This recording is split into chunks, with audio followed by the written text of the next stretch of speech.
Chapter 698. Wang Zijin suddenly sat up. The first thing that rose in her heart was not her fighting spirit, but panic. She did not know why she felt so guilty. She was the one who should be strong. She took a deep breath, calmed herself down, and answered the phone. Zijin, let's talk. On the other end of the phone, Qin Bao Bao said straightforwardly.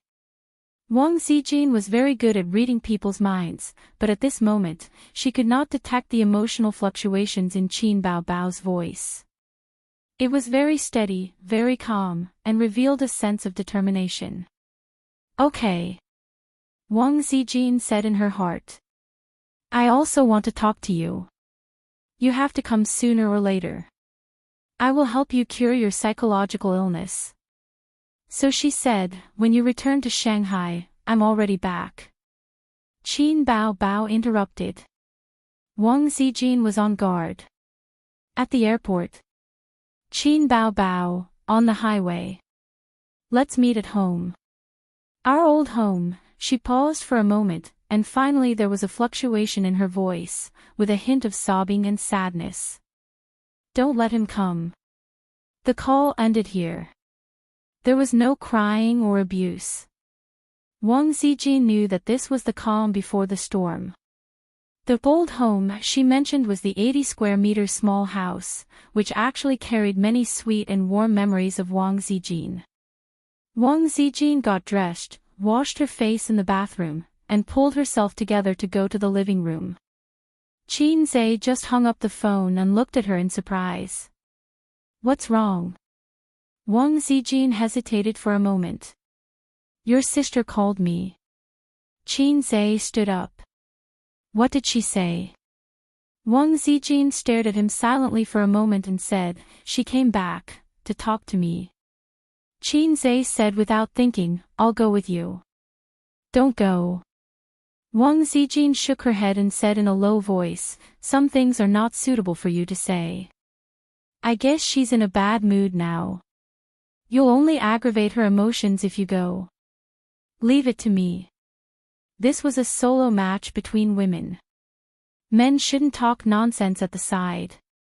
At this point, everyone understood. Wang Zijin was just short of saying that her sister had a younger brother complex and that she would be responsible for ending it. Qin Zhe was not in the mood to hide. He knew that things were not over yet. He would either be killed 3 times by the old man or be killed by his sister. He no longer had the opportunity to develop wretchedly. His mother was even more pitiful. She was the dragon in the canyon. After a few seconds of silence, he said, all right, give me a call if there's anything. I'll be there right away. Oh right, what's the address?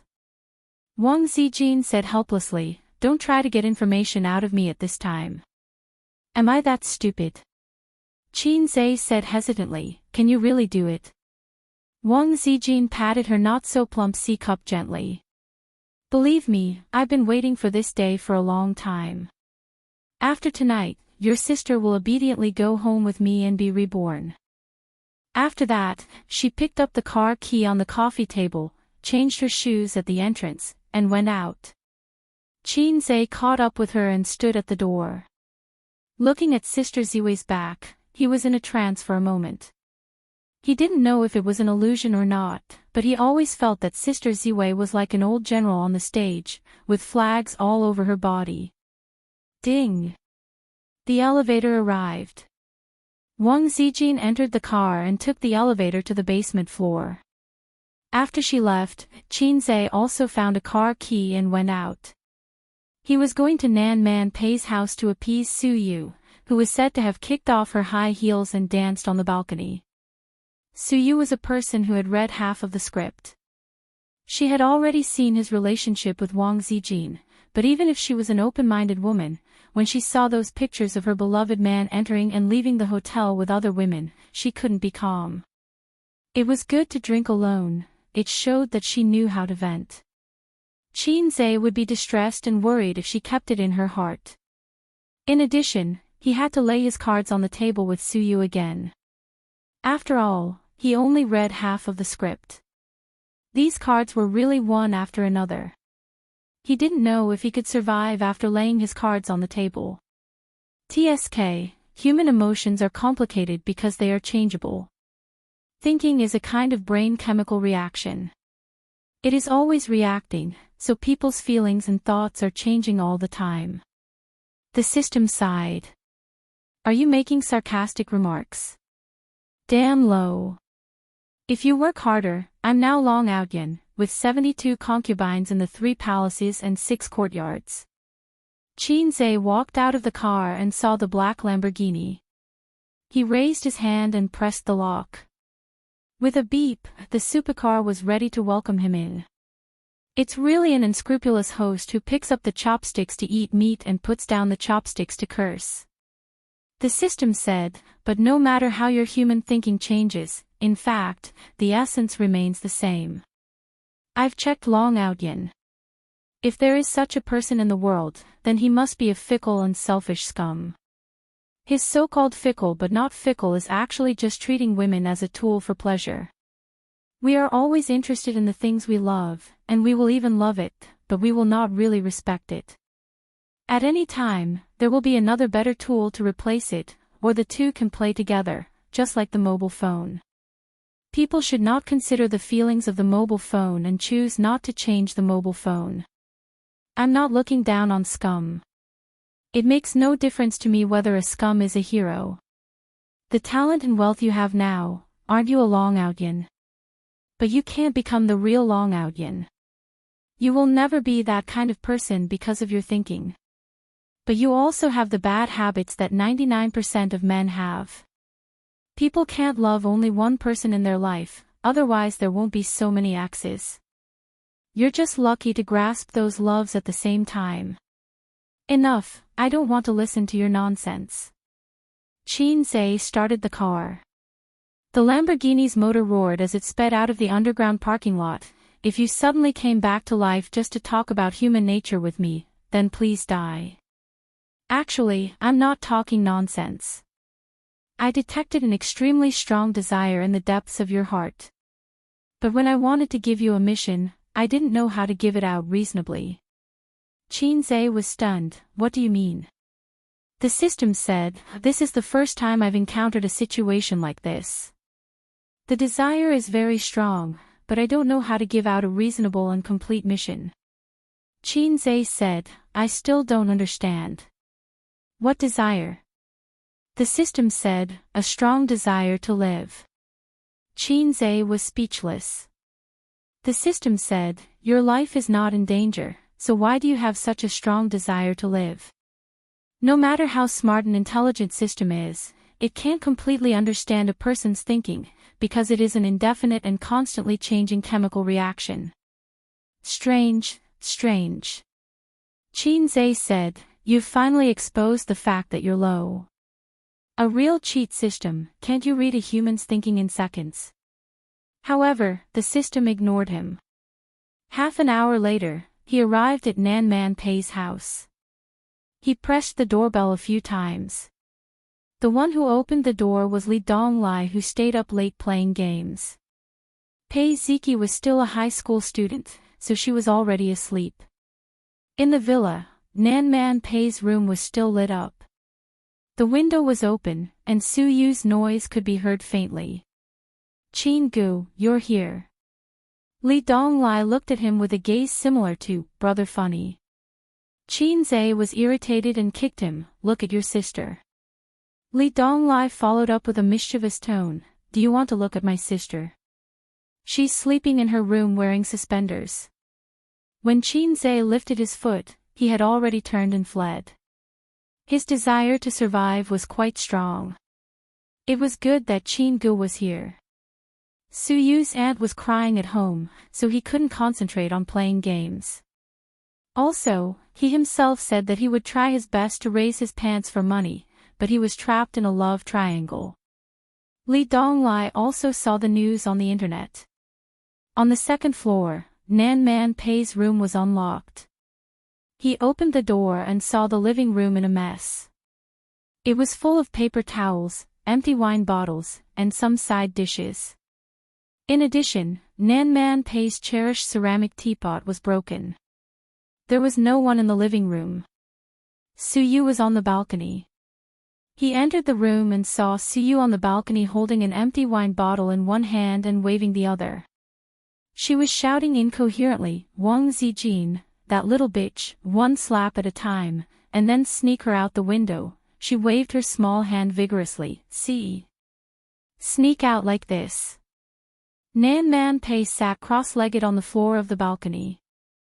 She was barefoot and her hair was a little messy. She didn't have the slightest Buddhist aura. It was probably because she had been tortured miserably. Seeing Qin Zhe come over, Pei Nan Man, who prided herself on being calm in the face of trouble, felt a kind of joy after the bitterness was over. Immediately after, she became even more furious. She stood up and sent a flying kick. Qin Zhe held Nan Man Pei's foot with one hand and her waist with the other. He threw Nan Man Pei on the bed a few meters away. She had no power to fight back. He walked into the balcony, took the bottle from Su Yu's hand, and said softly, "You, her?" Su Yu stared at him and suddenly said, "Oh, you came to pick up Wang Zijin. I threw her out the window. I don't know if she's dead or not." Qin Zhe was speechless. "She's fine," Qin Zhe hugged her, "but you're going to be in trouble." "How much did you drink?" Nan Man Pei lay on the bed and sneered, "How much do you think I drank from night to now? My toilet is almost flooded with her vomit." She was so tired. She couldn't even hold a move. "Why do I have to clean up your mess? Look at my room. What's wrong with it?" Nan Man Pei said angrily. Qin Zhe comforted Su Yu and apologized to her. But the one in his arms was still restless. She shouted, "She's okay. That won't do. You pick her up. I'll throw her out again. She'll die." Qin Zhe held back his twitching face and knocked Su Yu out with a knife. Su Yu moaned and softened in his arms. Seeing this, Nan Man Pei was furious. "You should be gentle. I can't bear to hit her." She looked for Qin Zhe to appease Su Yu. She couldn't bear to do such a thing as a one-hand knife. Otherwise, what did she want him to do? Sleeping is her best choice. Qin Zhe looked at Su Yu's face with pity. "Let's settle her down with you tonight." He helped Su Yu to the guest room, helped her take off her clothes, covered her with a quilt, turned off the light and closed the door. Then he carefully and patiently helped Nan Man Pei clean the room. He threw the wine bottles, paper towels, and broken teapot porcelain pieces into the black garbage bag. Then he put the pillow back on the sofa. Finally, he spent 10 minutes cleaning up the toilet that smelled sour and alcohol. During the whole process, Nan Man Pei stood aside to supervise, arms crossed, and said nothing.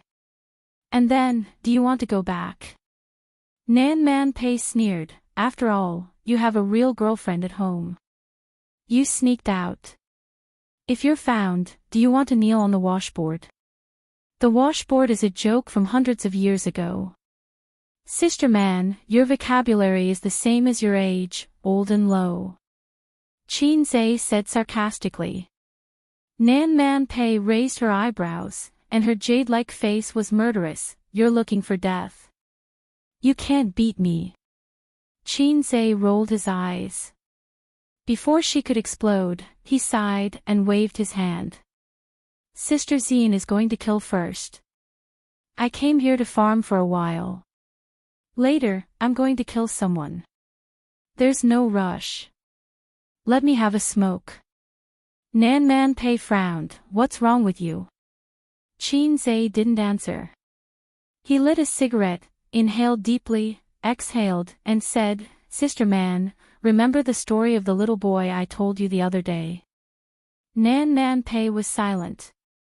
Su Yu fell asleep. "I wanted to tell her, but you can be a listener." Qin Zhe looked up at the ceiling, and his pupils gradually spread out. "Now I can tell you another story. After Sister Ziwei killed someone, this matter would not just be a secret between him and his sister. It didn't matter if he told her, and he didn't have to be so tired anymore. Chapter 699. It was 1:30 in the morning, and the street lamps illuminated the wide highway. Wang Zijin was driving a red BMW on the highway. Her eyes were looking straight ahead, and the focus in her pupils would occasionally disperse and contract. She seemed to have a lot on her mind, but in fact, she was deducing the battle situation in her mind. Should she show a strong side or should she be gentle? The answer was the latter. Like her brother, Ying Monster was soft but not hard. But when it came to love, it was not a good thing to be too soft. When it was time to be hard, she still had to be hard. So she would adapt to the situation later. Wang Zijin felt that she was an undefeated general who was going to the battlefield alone. In fact, she had always been an undefeated general in this aspect since she was a child. Love was a battlefield for any woman, and every woman had to have the awareness and determination to guard their love. After getting off the highway, it would take another 10 minutes to reach the nest. When Wang Zijin was passing through the traffic lights, she almost collided with a Volkswagen on the side. Fortunately, both parties reacted quickly and braked.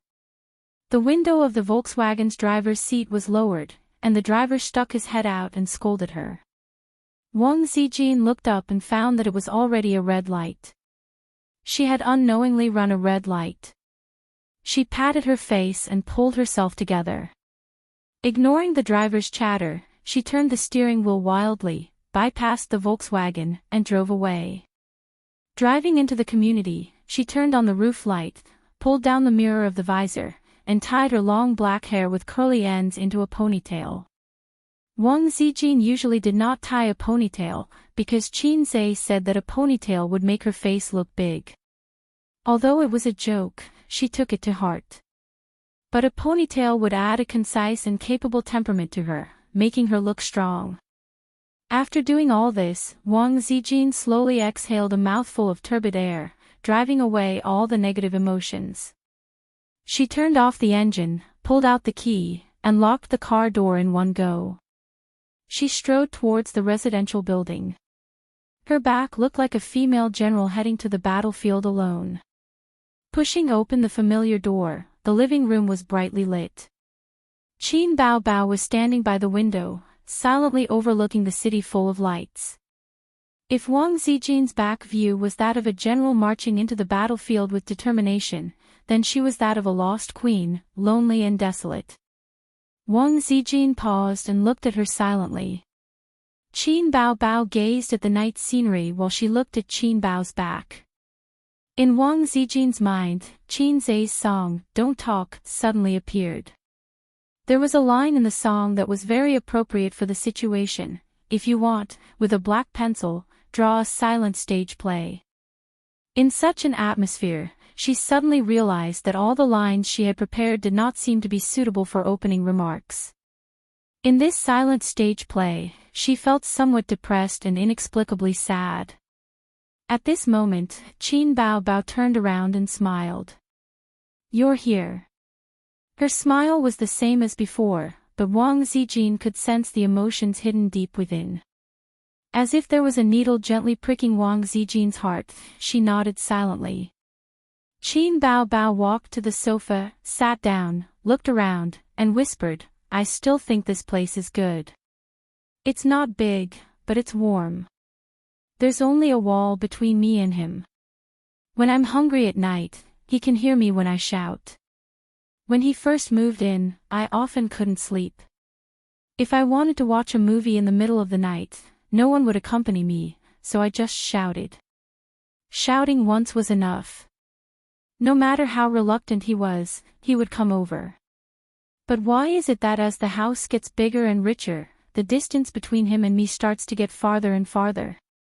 I thought about it for a long time and figured it out. At that time, he and I were like this house, not big, but pure and simple. We didn't have so many things between us: money, fame, the company, and you. Looking at it now, do you think this place is very small? Her gaze swept across the living room. But the three of us would stay in this living room every night after dinner. You watch movies, he does mathematical modeling, and I always like to mess with him. I've liked to mess with him since we were young. There's no reason, I just think it's good. When you came to Shanghai, I thought you would only stay for a while, but in the blink of an eye, it's been a year and a half. Actually, I was quite annoyed with you after that. Is it really good to stay in someone else's house so shamelessly? Hurry up and leave. If you leave, this will be our territory again. But when I think of you saying that your family forced you to marry someone you don't like, my heart softened. I've been so good to you. Qin Bao Bao suddenly couldn't continue and stared at her. When did it start? Wang Zijin opened her mouth and answered honestly, end of last year. End of last year. Qin Bao Bao murmured and smiled sadly. It's been almost a year. You've been hiding it from me for a year. It turns out that I've been fooled by you guys for a year like a fool. Bao Bao, Wang Zijin calmed down and said, I confessed to him at the end of last year. I love him very, very much. I've never thought of snatching anything from you, but this is how a relationship is. It's wonderful, beautiful, and selfish. When I first met him, I didn't feel that there was anything about him that attracted me. In my heart, he was the younger brother of a close friend. He might be very interesting because in the 3 years of high school, my desk mate always talked about her brother. She always talked about how bad her brother was, but when she talked about him, her eyes were always gentle. I thought that this brother must be very interesting and very different. After I met him, seeing him is not as good as hearing about him. In the beginning, he even showed his admiration for me, which made me feel a little annoyed. I thought to myself that if this brother of mine is like other men, I'll move out after I find a job. You might not believe it, but it was your brother who pursued me first. After getting to know him for a long time, I found that he was indeed different. He was obviously very talented, but he was very timid, as if nothing in the world could be difficult for him. He wanted to pursue me, but he didn't dare to take action.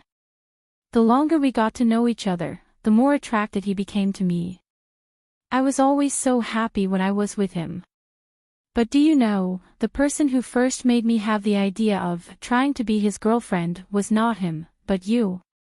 Wang Zijin said in a deep voice, you can't hide it from me. We've known each other for so many years, and we've slept on the same bed for so long. You've never hidden your feelings from me. Qin Bao Bao looked at her in a daze. After a moment, she smiled bitterly. You're right. I like him. No, I love him. No one in the world loves him more than me. This sentence was like thunder exploding in Wang Zijin's ears. It was actually like this. She had already guessed it, but when Qin Bao Bao said it personally, Wang Zijin's worldview was turned upside down. You. Do you know what you're saying? Wang Zijin was shocked. Your brother and sister. As the elder sister, how can you say such things? Is it strange? It's quite strange. Maybe you'll think that I'm shameless to actually fall in love with my own brother.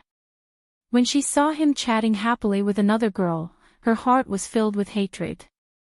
When I thought of him being intimate with another woman, or even getting married and having children, I felt like killing someone. There's no such elder sister in the world. Qin Bao Bao leaned back and slammed into the sofa. It was as if she had fallen into the river of time for 20 years. When I was very, very young, I knew that he wasn't my biological brother. He and I accidentally eavesdropped on my mother's phone call, but we didn't know who the other child was. I was older than him, so I was more sensible. I scared him not to tell anyone about it. Just treat it as a secret. That way, we could still be a happy family. He wasn't smart and was very ordinary. At most, he was good-looking. It was because he had such an excellent elder sister that his mediocrity was highlighted. However, he didn't hate his elder sister because of this. Instead, he cared for her and gradually accepted his mediocrity. Many times, my elder sister expected better from him. She hoped that he could pull himself together and become a boy with a temper. In the future, he would become a man with a temper. So I started to bully him, steal his things, and add insult to injury when my father beat me. But he was still so good to my elder sister. When he gave his favorite toy to my elder sister, his timid eyes, like a deer's, deeply hurt my elder sister's heart. Ace was very timid when he was young. He only knew how to play behind me. He didn't dare to say anything when someone stole his mother's new pencil case in elementary school. He even had to ask his elder sister to help him get back at them. One year, I was in the 5th grade and he was in the 3rd grade. He was just a little kid. On our way home from school, a group of boys bullied me. They pulled my hair, stole my bag, and poured out all the books inside. They said that if I didn't want to be friends with them, they would cause trouble for me every day. One of them even lifted my skirt. All I could do was cry. No one came to help me. I couldn't count on anyone. Could I count on a brat in the 3rd grade? But do you know, when I was most afraid, it was this brat in the 3rd grade. He stood in front of me and cried, telling me not to bully my elder sister. Then, he fought them to the death. Qin Bao Bao's mind flashed with images of the past. In the image, the short kid fell down after being kicked and punched again and again. However, he gritted his teeth and stood up, fighting with the boys who were a head taller than him. He was clearly scared and wanted to call for his mother.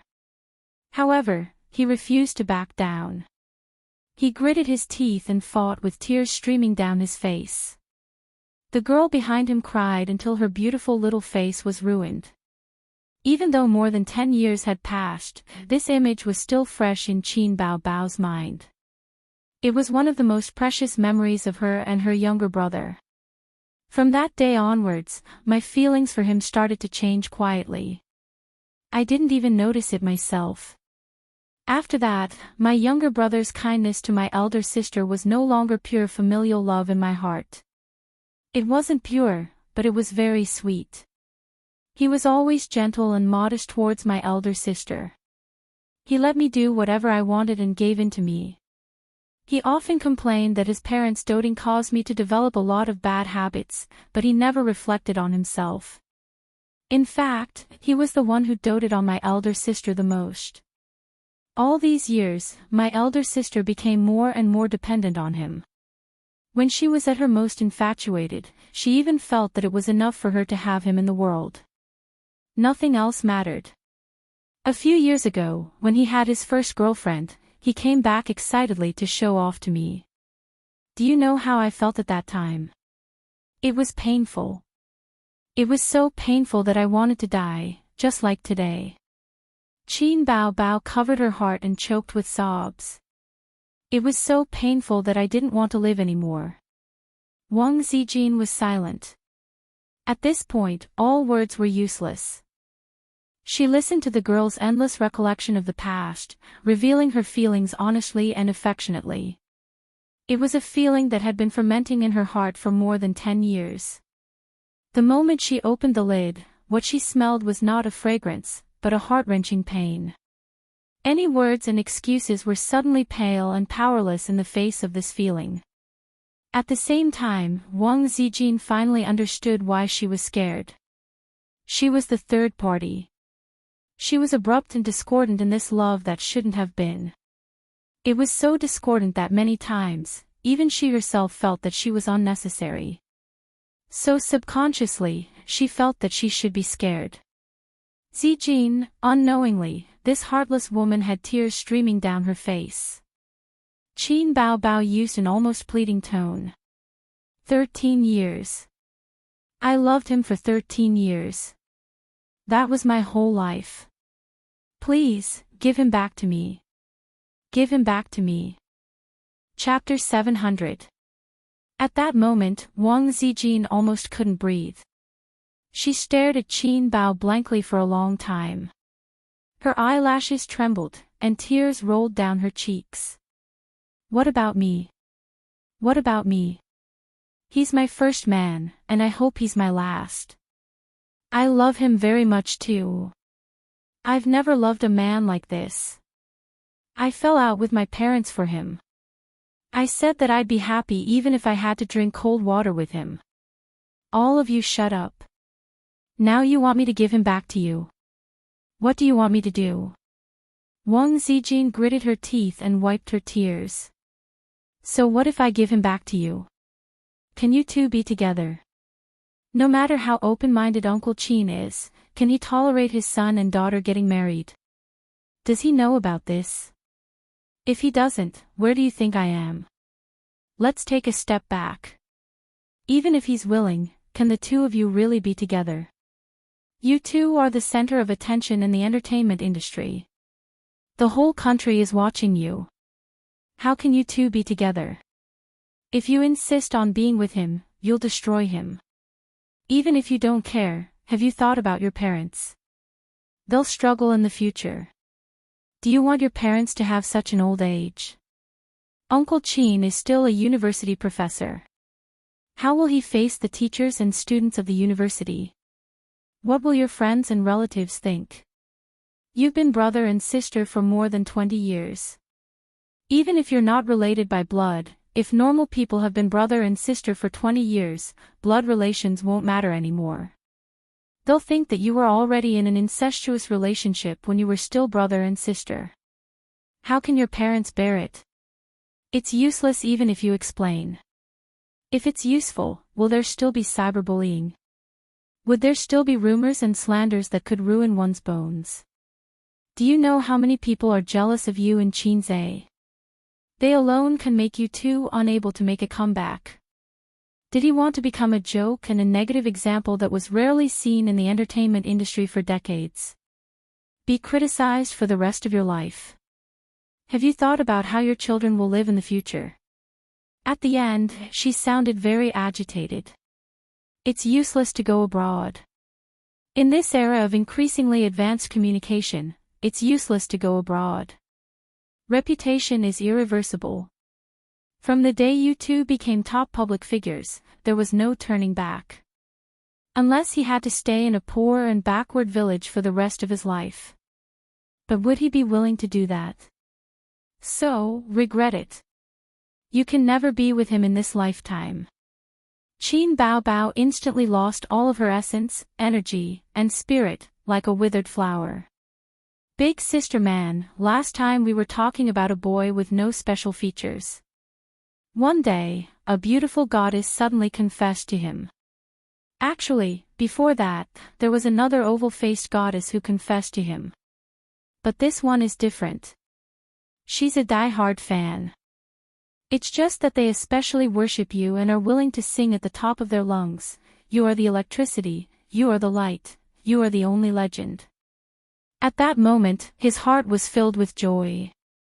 Coincidentally, he also had a good impression of that goddess, although at that time, there was no such thing as love. Qinzhou exhaled green smoke. Nan Man Pei held the tea, her expression unchanged. The teapot was replaced with a beautiful glazed blue and white treasure. The price was 10 times that of the first broken one. She had kept this teapot as a collection for many years. If it was broken because of this, Nan Man Pei would definitely hang Su Yu up and beat him. She knew that Qinzhou was talking about such a thing. Wasn't it about getting drunk that day and taking blood from each other with Su Yu? She had heard it so many times that her ears were about to grow calluses. It was annoying to always show off their love in front of others. But before the two of them, there was actually a girl who loved him deeply. Qinzhou paused for a moment and took a deep puff of his cigarette. The boy was born into an ordinary family. He has an extremely beautiful sister. His relatives and friends all praise him. He has received so many awards that his hands go soft. Compared to him, his younger brother, who has never even received an award from an activist, is particularly unbearable. But children also have dignity. The child's heart is more fragile and sensitive. So he began to try to please his sister. As long as he could play with his sister happily, when she enjoyed the praise of the elders, the boy could also rub her glory. He didn't want the elders to shake their heads and sigh at him after praising his sister. But stupid is stupid. There is really no way. The biggest gap in the world is the gap between IQ. It's innate. No matter how hard you work, it's useless. He longed to be a good person like his sister. He wanted to enjoy the praise of his parents and be praised by his relatives and teachers like her. If he can't become such a person, then get her. Qin Zhe bowed his head and looked at Nan Man Pei. Yes, get her. You probably don't understand the pain of a mediocre person. No matter how mediocre a person is, he or she would also dream of being brilliant. He or she would go on stage at the school's spring festival party and play a sad piano song. Then, all the girls in the school and the female teachers would be infatuated with his melancholy back and be unable to extricate themselves. Or when he or she was returning home from school, a 5-kilometer-long car suddenly drove to the school gate. The butler, who was wearing an exquisite and well-ironed suit, combed his hair white and put a white handkerchief on his collar, bowed 90 degrees and respectfully said, "Young master, master asked me to take you home." Or a group of hooligans in the school are fighting over a beauty. At the moment when countless students are attracted to her, you suddenly jump out with a cigarette in your mouth.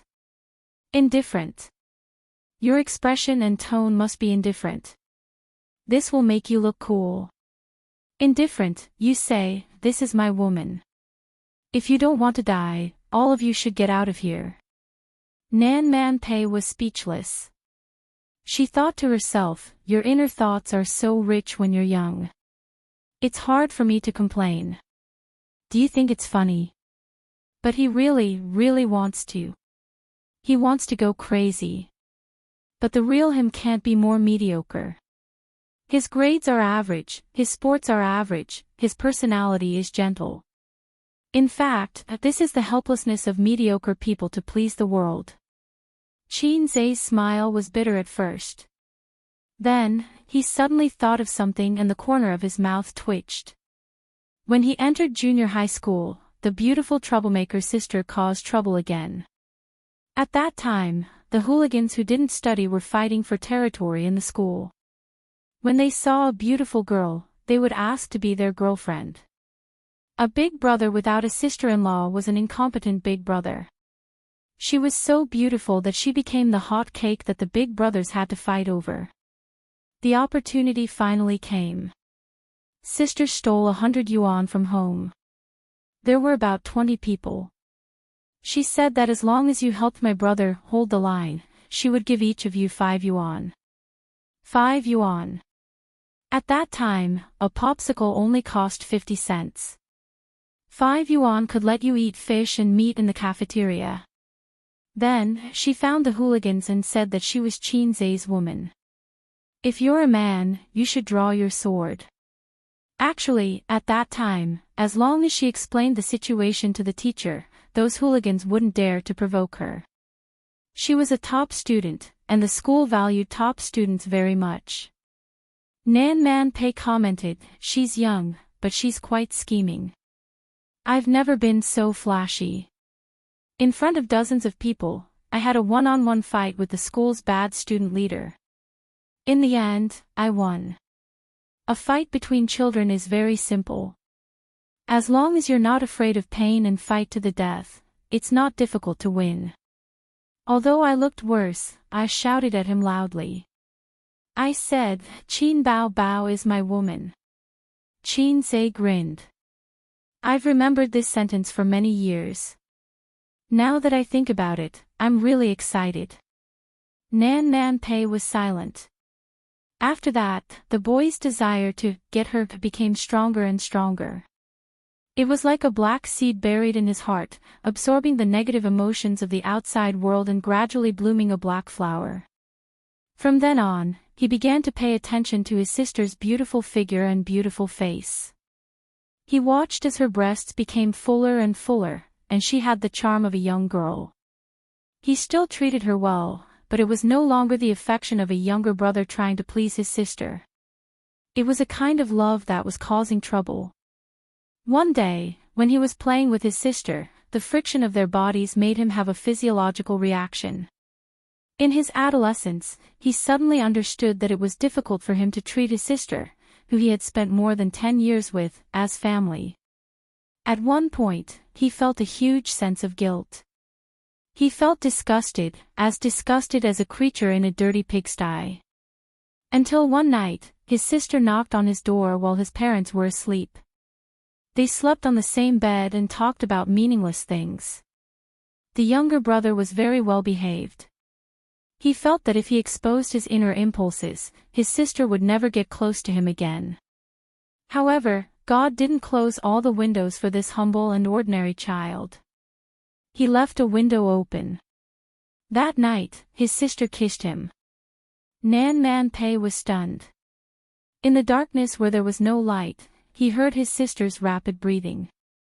He imagined his sister's blushing face and her moist and shy eyes. A huge sense of happiness exploded in his heart. He was sure of one thing: his sister liked him.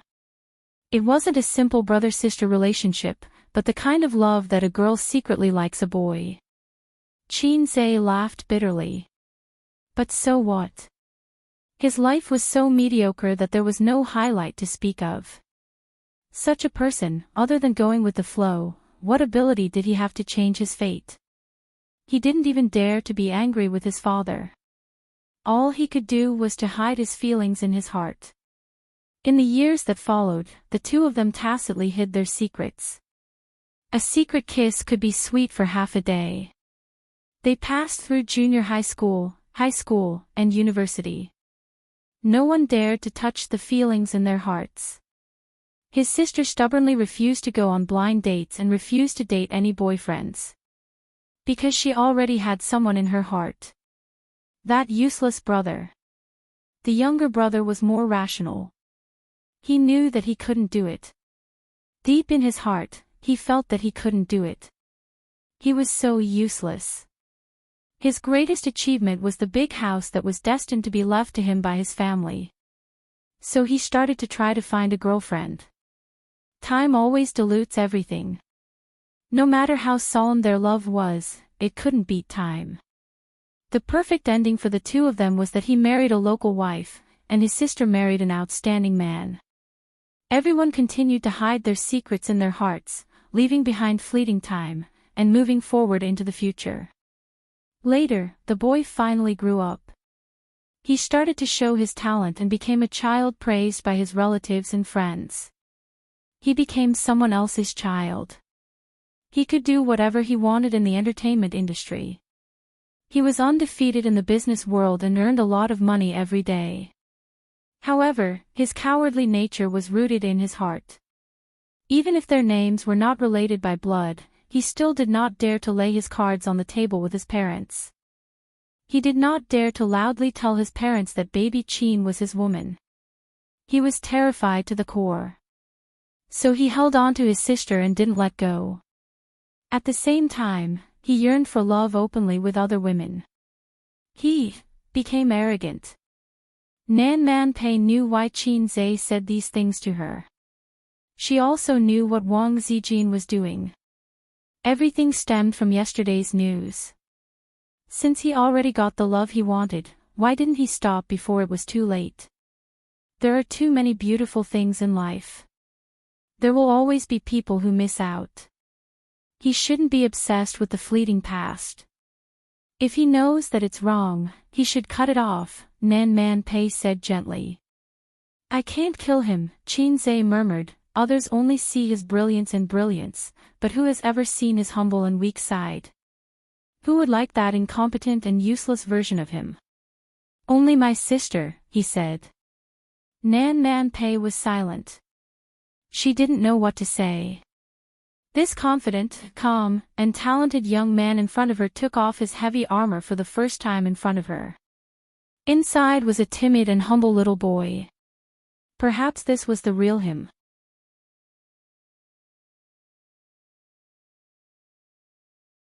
Qinze was speechless. To be honest, in such a sad atmosphere, it was a little discordant to suddenly play such a cheerful nursery rhyme. Just like at a military parade, the solemn national anthem suddenly switched to a divine TikTok song. Let's learn how to meow like cats. Meow meow meow meow. The caller was Wang Zijin. Qinze got up and walked to the balcony. At the same time, he picked up the phone. Sister Ziwei. Nan Man Pei quietly followed a few steps and pricked up her ears, desperately trying to eavesdrop. But Qinze turned around and closed the door. He walked to the balcony and the sound disappeared. Nan Man Pei was not satisfied. Why did you close the door? I won't eavesdrop. This is my room, okay? Qinze ignored her and locked the door. I finished talking with Bao Bao. Wang Zijin's tone was calm. Qinze's heart skipped a beat and he did not speak. How did it go? In the end, he squeezed out this sentence. She asked me to return you to her, Wang Zijin said. Sister Ziwei's tone was so calm that it made Qinze panic. The sister complex that he had hidden for many years had been exposed in front of his girlfriend. No man could face it with a smile anymore. Before I met her, I was very confident. I thought that it was one-sided and not enough to affect us. What I wanted to do was to let her choose to accept it calmly. I went to appease her, but now... Wang Zijin paused and did not continue. After a moment of silence, she said that brother needs to be more rational and self-aware. He once tried to get a girlfriend to let her and her sister give up. She stopped him once, but she knows that she can't stop him forever. Qinze, there's something I want to ask you. Answer me honestly. She called out Qinze's name. Ever since the two of them became familiar with each other, she had never called him by his name. You said, we haven't known each other for long, but you took the initiative to pursue me. You seem to like me very much. Are you sincere or just acting for my sister? Wang Zijin said in a low voice. Don't patronize me. I'm sincere to you now, Qinze said in a low voice. Wang Zijin said bitterly, yes, you've never been the kind of person who can't walk away when he sees a beautiful woman. I should have thought of it. But I didn't show that I was willing to give it a try at first for you. We're all the same. Neither of us is pure enough. Qinze was silent. He didn't know what Sister Ziwei was thinking. At least, it didn't matter to him whether the affection was pure or not. There were many ways for men and women to fall in love. Love at first sight, love after a long time, he had never seen the former. The latter was like him and Suyu. As long as the two of them fell in love with each other, it didn't matter what the pattern was at the beginning. But when Qingnu might be a little obsessed with emotional cleanliness. So Qinze couldn't say, bro, there's nothing wrong with that. Let's not bother about it. That's not important. Wang Zijin sighed faintly. Bao Bao, I know what's on your mind. What about you? Ace, if you had to choose between her and me, who would you choose? This question was harder to answer than whether I should save your mother first when she fell into the water. Qinze was silent. Wang Zijin waited in the car for a long time, but there was still no reply from the other end of the phone. Her heart gradually sank to the bottom. Wang Zijin was even prepared to be humble. She would say, I won't be scheming or arrogant anymore. I won't keep you in suspense anymore. Please choose me. Although choosing me would make you bid farewell to that period of youth, I still want you to choose me. Please, you must choose me. She couldn't say those words. Qinze's silence gave her the best answer. In the desperate silence, Wang Zijin chose to hang up the phone. The light on the roof of the car emitted an orange and dim light. Wang Zijin held back her tears for a long time. She finally collapsed. She leaned on the steering wheel and cried bitterly. She cried like a child. It was heart-wrenching. Nan Man Pei silently guessed the conversation on the balcony. Her fake character as indifferent as Chrysanthemum and her real character as violent and irritable had never made her so obsessed with other people's gossip. Like Su Yu, she always thought that her best friend's enemy should be Wang Zijin. She also noticed the unusual relationship between Qin Bao Bao and Qin Zhe, but she didn't care about it. Who would have thought that there would be a sudden reversal? It turned out that the brother and sister had such a complicated relationship. Damn, it's so exciting. She thought again of Wang Zijin's seemingly dignified but actually strong character. How could a proper official's daughter tolerate this kind of thing? Thinking of this, it was even more exciting. Nan Man Pei was not a simple gossip. She was a little worried about her best friend's future. Wang Zijin was already difficult to deal with. What about Qin Bao Bao? Even if two tigers fought, one would be injured. However, it was easy for the injured tiger to turn around and bite a melon-eating teddy bear to death. Although a teddy bear was stable as a concubine, it was not a good empress who didn't want to be the emperor's concubine. She might not be willing. Nan Man Pei pinched her temples. She was a little worried. In addition, there was a sense of irritation and loss rising from the bottom of her heart. Qin Zhe listened to the busy tone on the phone and stood on the balcony in a daze for a while. He subconsciously wanted to reach for a cigarette, but then he remembered that the cigarette box was in the living room. He couldn't give the answer Wang Zijin wanted. It was useless to say too much on the phone. So he sent a text message to ask where she was. She didn't reply. When he called her again, her phone was turned off. Qin Zhe left the room, picked up the cigarette box and coat on the sofa, and strode out. "Sister Man, please take care of Su Yu. I'll go back first." Nan Man Pei chased out of the door. "What's the situation?" "Qin Zhe, it's none of your business." Pei Nan Man took off her slipper and threw it at Qin Zhe, who was on the stairs. It hit him right in the head. He left without looking back. "Go away, little boy," Nan Man Pei shouted. Chapter 702. Qin Zhe returned to his home in Royal View Mansion. The light in the living room was dark and there was no one in the house. He sat in the living room. Hei's king's heart was not calm, but depressed and tired. In this messy relationship, there were many things he could do, but the final choice had nothing to do with him. This was also the reason why he did not answer Wang Zijin on the phone. He thought that Sister Ziwei was so smart that she should be able to get his meaning. He was thinking about how to communicate or how to talk later. After thinking for a long time, he still could not come up with a good idea. He decided to frankly disclose his thoughts and feelings, which was his greatest sincerity. He smoked one cigarette after another. In the blink of an eye, it was 3:00 in the morning. Wang Zijin had not come back. Didn't she finish talking with his sister long ago? Did she sleep in the same bed with his sister again? No, it was impossible. Qin Zhe was already thankful that they did not fight. His sister was either in the hotel or in the old house. Qin Zhe put out the cigarette and called her. The voice message said that her phone was off, and it was off again.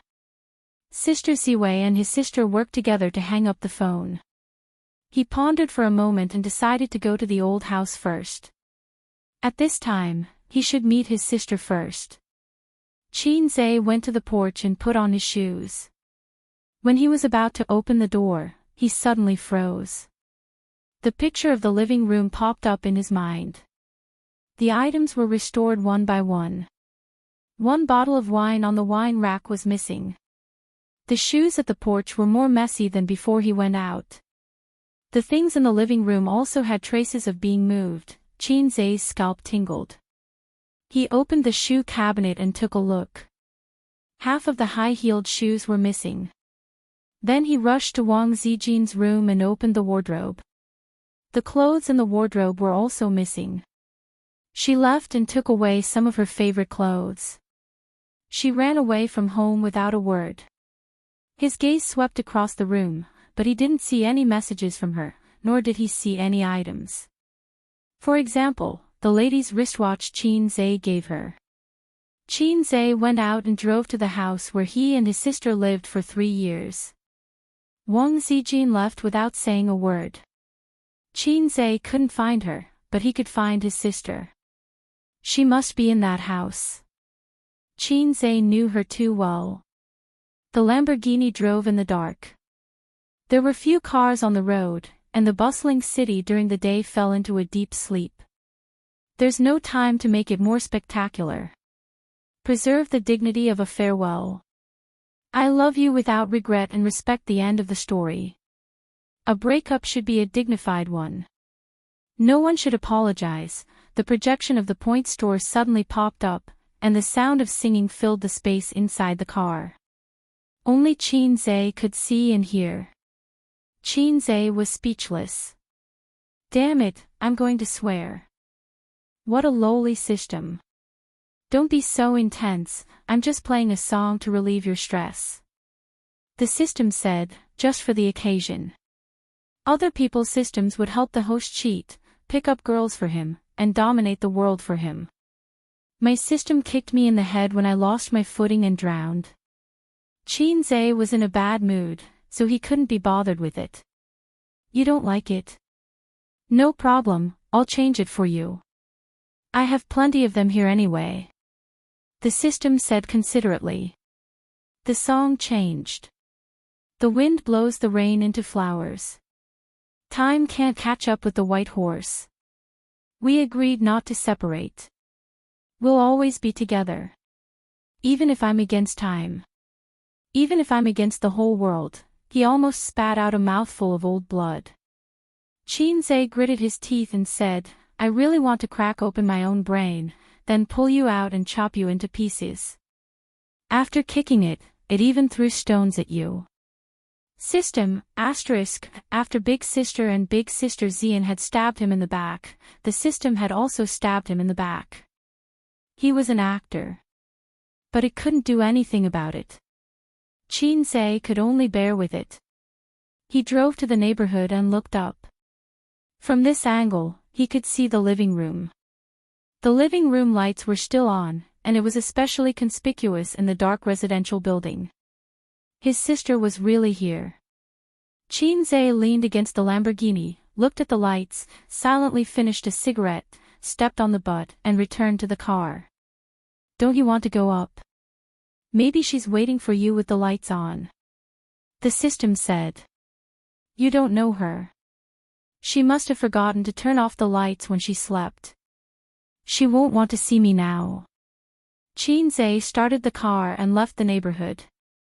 I just came to take a look, and I'll be relieved. Fortunately, she's still in my sight. She's still waiting for me. Back at Royal View Mansion, it was late at night and he couldn't sleep. Sitting alone in the empty room, scenes of the past appeared in his mind, Sister Ziwei sitting on the bed with a blushing face, watching him sneak into the room in the middle of the night, Sister Ziwei dressing in front of the mirror, looking back with a smile. On the big bed, the two of them were entangled together. He sat on the edge of the bed dispiritedly. Time passed little by little. The sky outside the window gradually turned white, and then the sun rose. He unconsciously sat there for the whole night. At 7:10 a.m., a text message came into the mailbox, and the sound pulled Qin Zhe back to reality from his daze. I'm going back to the capital. The flight is at 7:40 a.m., and I've already boarded the plane. I didn't get your reply, and I'm very sad. Grandpa said that the art of controlling people is nothing more than a combination of kindness and power. But no matter how brilliant the art of controlling people is, it's useless in the face of love. I didn't understand it before, but now I do. After listening to Bao Bao's words, I was at a loss and very sad. There should be no sympathy or pity in love, but I know that she loves you more than me. What kind of feelings can be hidden in the heart for more than 10 years? The moment I opened the lid, I saw despair in her eyes. It was the sadness of a girl. At that moment, I was so sad that I couldn't speak. But I'm a selfish woman, and I still can't stand a third party in my love. I value it more than my life. The text message was very long, and she sent a few in a row. In the past year or so, I met an interesting boy and regained my love. You're different from all the men I've met. You're narrow-minded, indecisive, and sometimes, you're a damn child who makes people hate you. But because of your indecisiveness, you've maintained the happiness and stability of this family for more than 10 years. Bao Bao can't do that. She's too stubborn about love, and she's even willing to burn herself and the people around her. But your sadness isn't any less than hers. When you were silent on the phone, I knew it. You're just used to suppressing your emotions in your heart, just like when your parents and relatives were disappointed. You silently accepted it and licked the wounds in your heart. You're always like this, showing your kindness and gentleness to the world with trepidation, afraid of the disappointment in others' eyes. You have many shortcomings, and I'm not a good girl either. I'm two-faced, scheming, and smiling to others. But in my heart, I'm thinking, this idiot, let's see if I don't play her to death. You've already seen through my true nature, but you don't dislike me at all. I'm very happy. Because I know this has nothing to do with my family background. During this period of time in Shanghai, I've witnessed your growth. I've seen you, who had nothing, become a rising star. Some people say that being able to accompany a man from poverty to prosperity is the greatest happiness for a woman. This is also my happiness. At least my mark in your life won't be much lower than hers. I've met many sons of rich families, and I've also seen even more sons of poor families who became all-powerful in the end. The former think they're better than others, while the latter are arrogant and scheming. They're all inferior to you. You've always maintained your original heart, and I can see it from your attitude towards her. No matter how unwilling I am, I have to accept it. Shakespeare said, "The path to true love is not smooth. So we'll have to part for now. Forgive me for not wanting to see you now. Seeing you will only make us more depressed and sad. We'll give each other time and space to calm down. I want to be alone, and you need to be alone too. I don't want to call you. I'm afraid you'll ask me who Jingjing is. You're always like this. Sometimes, I like your frivolity, and sometimes, I hate it. I'll have to trouble you with purple crystals matters. I've left the bank card in the drawer. Initially, I wanted to go home with you during the new year. After the engagement, I've been planning how to use the money inside. First, I'll have to buy a house of my own. The renovations can't be as luxurious as the place I'm living in now. It has to be simple and stylish. Your study has to have an antique shelf to store some antiques. You also have to have a bookshelf. I have a lot of books that I want to buy, but I don't have a place to put them. Then, I'll steal Grandpa's most cherished bronze beast paperweight and give it to you as a treasure to guard your house. There's too much I want to say, but I don't think it's necessary to say it. When you've thought it through, no matter what your choice is, please give me a call. I hope it won't take too long. In the end, I don't regret meeting you in the best time of my life. Qin Zhe silently put down his phone. His eyes were red. Aren't you going to chase after her? Even if she's already taken off, it's only a 2-hour journey from Shanghai to capital city.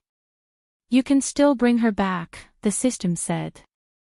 Qin Zhe ignored it, in case it took the opportunity to add insult to injury. The system chattered on. Women say no, but in reality, they want it very much. Their words should be heard in reverse. Still ignoring it, the system said helplessly, go on, go on. I'll give you a mission too. How long has it been since you've done a mission? Qin Zhe shook his head. She's right. Chasing after her won't help, because she hasn't thought it through. She doesn't have an answer in her heart. There's no point in chasing after her. Give her some time. She needs some peace and quiet. Qin Zhe walked to the window and pulled open the curtains. The warm sunlight poured in like water. His eyes were wet again. Man, cry. It's not a crime to cry. No matter how strong a man is, he has the right to be tired, the song came again. In the end, he still couldn't avoid the system's stone. At Hongqiao Airport, the plane rushed out of the runway. With its head held high, the wings of the plane swept across the blue sky. Wang Zijin sat in the first-class cabin by the window. She didn't sleep for the whole night. Tired, she leaned against the seat and dozed off. A tall stewardess walked past her. Her eyes swept across every passenger, checking if they had fastened their seatbelts. When she saw Wang Zijin, she was stunned. After a moment of careful observation, she said excitedly, You're Qin Zhe's girlfriend. The passengers in the first-class cabin all looked at her.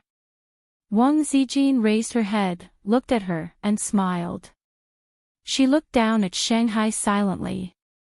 The plane rose higher and higher, and the city became smaller and smaller. The moment it rushed into the clouds, the whole of Shanghai disappeared in front of her eyes. She closed her eyes and tears fell silently. Goodbye, Shanghai. Chapter 703. December 12th, the weather was clear and the wind was cold. A week after Wang Zijin left, Qin Zhe stayed in the big house in Royal View Park for a week, alone. His sister had moved back home.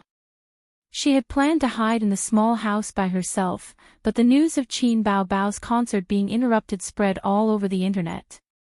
The official reason given was that she had a sudden physical condition and needed emergency treatment. Qin Ma and Grandpa Qin saw the news and were scared out of their wits. Bao Bao was the apple of the Qin family's eye, the apple of their parents' eyes. Qin Ma said that she wanted to move in with them so that she could take care of her daughter's daily needs. Qin Bao Bao couldn't explain why she moved back to the small house. She said that she didn't need to and that she was in good health, but her parents were worried. They had to keep an eye on their daughter to be at ease. Qin Bao Bao had no choice but to move back home from the small house and live the life of a rich young lady. She went to work as usual. Qin Zhe went to Tianfang once to try to coax her, but his sister kept a straight face the whole time. She didn't talk to him or look at him. It was as if the person beside her was no longer a brother who kissed and hugged her, but a stinky and disgusting salted fish. He didn't know what his sister was thinking now. If she was a volcano that could erupt at any time, Qin Zhe couldn't pester her in the company. There were too many people and it wouldn't be easy to clean up the mess. In addition, he had just signed the game development agreement. Purple Crystal Technology had a lot of work to do. He could only accept his sister's Cold War. It was useless to coax her now. He could only wait for her anger to subside a little before they could talk. However, Qin Zhe always paid attention to his sister's mood and state. He called Qin Ma every day to ask about it, or checked the surveillance at home. Every few days, he could see his sister returning home when he was at work. She would move her cosmetics, clothes, and perfume. Wang Zijin had completely cut off contact with him. Her phone was turned off, and the chat app seemed to have been blacklisted. Qin Zhe tried to call Zhao Taizhu to get some information from him, but Zhao Taizhu, who was his brother on the surface, did not give him any face at all. He said, "Who are you? Do I know you?" Qin Zhe said, "Brother Taizhu, it's me, Qin Zhe." Zhao Taizhu said, "Sorry, I don't know a little wolf dog named Qin Zhe." Qin Zhe said, "Brother Taizhu, don't be like this. You didn't block my number, which means I still have a chance." Zhao Taizhu said, "Little wolf dog, you're thinking too much. I just don't want to be unable to find you when it's time for the bonus." Zhao Taizhu is Wang Zijin's #1 henchman. You can't expect him to help you at any time. Qin Zhe helplessly discovered this fact. And Zhao Taizhu is like this. Who can he count on Wang Zijin's friends in the circle? So you didn't seem to know that his real girlfriend and sister had a showdown. He thought that Nan Man Pei would tell her the story of the night, but she didn't. Qin Zhe deliberately called and carefully asked about it. Nan Man Pei coldly snorted, "Do you think I don't know what you're thinking? You don't have the confidence to tell Suyu, so let me be the messenger. What if she goes crazy again? Am I your mother? Should I help you carry the thunder?" Qin Zhe knew that she was helping him hide things. The two countries were at war. No matter how fierce the war was, it was always better than the romance of the Three Kingdoms. It was hard to imagine how he would deal with Su Yu's crying, and hanging in the current situation. Qin Zhe whispered, "Thank you." Nan Man Pei muttered, "I'm not helping you. I just don't want you to make a choice that you will regret for the rest of your life under impulse, and I don't want Siyu to be like this." Sister Man was rarely arrogant. Qin Zhe thought about it. He didn't know what her expression was like at this time. Would it be cute? On Friday, after getting away from the complicated affairs of Amethyst technology, Qin Zhe dragged his tired body home. It was not Royal View Grand Court, but his parents' home. He came to see his sister. At 7:30 in the afternoon, after a long rush-hour traffic jam, he finally got home before his parents finished eating. Taking out the key to open the door, his father's frowning and dissatisfied tone came from inside. "You don't know how to sit, put your feet down." Sister's voice was coquettish. "Mom, I'm not feeling well, my head hurts, Dad still has so many rules." "Qin Ma, don't worry about him. Where are you uncomfortable? Go to the hospital." The family of three was alarmed by the sound of the door opening and looked at the door. Qin Zhe took off his coat and hung it on the hanger, put on his slippers and said, "Mom, is there still food?" Seeing that he had come home, Qin Ma was very happy. "There's not much in the pot, you eat first. If it's not enough, Mom will cook noodles for you." "Why didn't you tell me you were coming back?" The old man nodded slightly, and sister, who was sitting cross-legged on the chair, immediately put on a straight face, put her feet down, got up, and walked to the room. "Hey, where are you going? We haven't finished eating yet." Qin Ma said. "I don't want to eat." Qin Bao Bao didn't even turn her head. "That's good, we don't have to worry about not having enough food." Qin Zhe sat down on his sister's seat and picked up her half-eaten bowl of rice. Qin Bao Bao's footsteps paused, and she went back to the room expressionlessly. "This child," Qin Ma muttered. Her daughter had left, but she still had her son.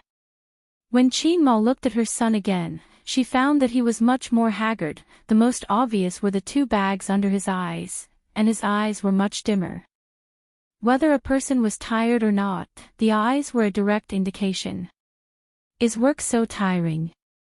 You don't have any spirit in your eyes," Qin Ma said with heartache. The old man also looked at him and said with a frown, "You can't make enough money, take care of your health." Qin Zhe nodded and said, "Sister Ziwei has returned to the capital. There are a lot of things to do in the company, she's a bit busy." Wang Zijin had returned to the capital for a week. The reason that Qin Zhe gave was that something had happened to the old man of the Wang family, and she went back to visit. Anyway, the old man couldn't hear, so he probably wouldn't send someone to invite him to eat peanuts. "When will she come back?" Qin Ma asked. When the old man gets better." Qin Zhe said, "It's possible that the old man can lie in bed for a year and a half. Let's not talk about this. How's my sister?" Qin Zhe changed the topic. "Much better, I guess, although I don't know what's wrong with her." Qin Ma was confused and said, "For the first few days after she came back, she was in a daze and didn't come out of the room. She was listless. Once, I asked her to wipe the sink. She wiped it with a towel. She often left things everywhere, and when she couldn't find them, she lost her temper. She's much better now, she can smile.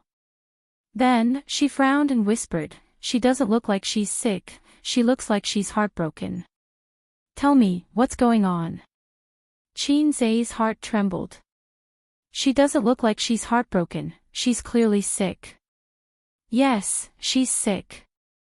By the way, Mom, don't tell me the towel she used to wipe the sink is mine. Qin Ma was stunned. How did you know? Qin Zai, Qin Ma and the old man looked at each other and frowned slightly. They sensed that things weren't simple. Of course, they knew what kind of person their daughters were. If both of them were like this, something must have happened. Then, they thought about how their daughter claimed to have found a boyfriend and said that she would bring him home for them to take a look. How long had it been? That was why they shouldn't plant flags casually. It wouldn't end well. Like I said, how good can her taste be if she doesn't have a boyfriend at this age? She's just a troublemaker. How did she grow up to look like this? Qin Ma murmured. Qin Ma was more worried. She felt that her daughter must have met a heartless man who was attracted to her. If she knew that the other party was her son, how would she feel? That was why it wasn't a good thing for a woman to be too beautiful. Qin Zai shrunk his head and pretended that he was eating attentively. After dinner, Qin Zai said that he had a bad headache and went to bed. While the old man was watching TV in the living room and his mother was washing the dishes in the kitchen, Qin Zai tried to open his sister's door. The door was locked.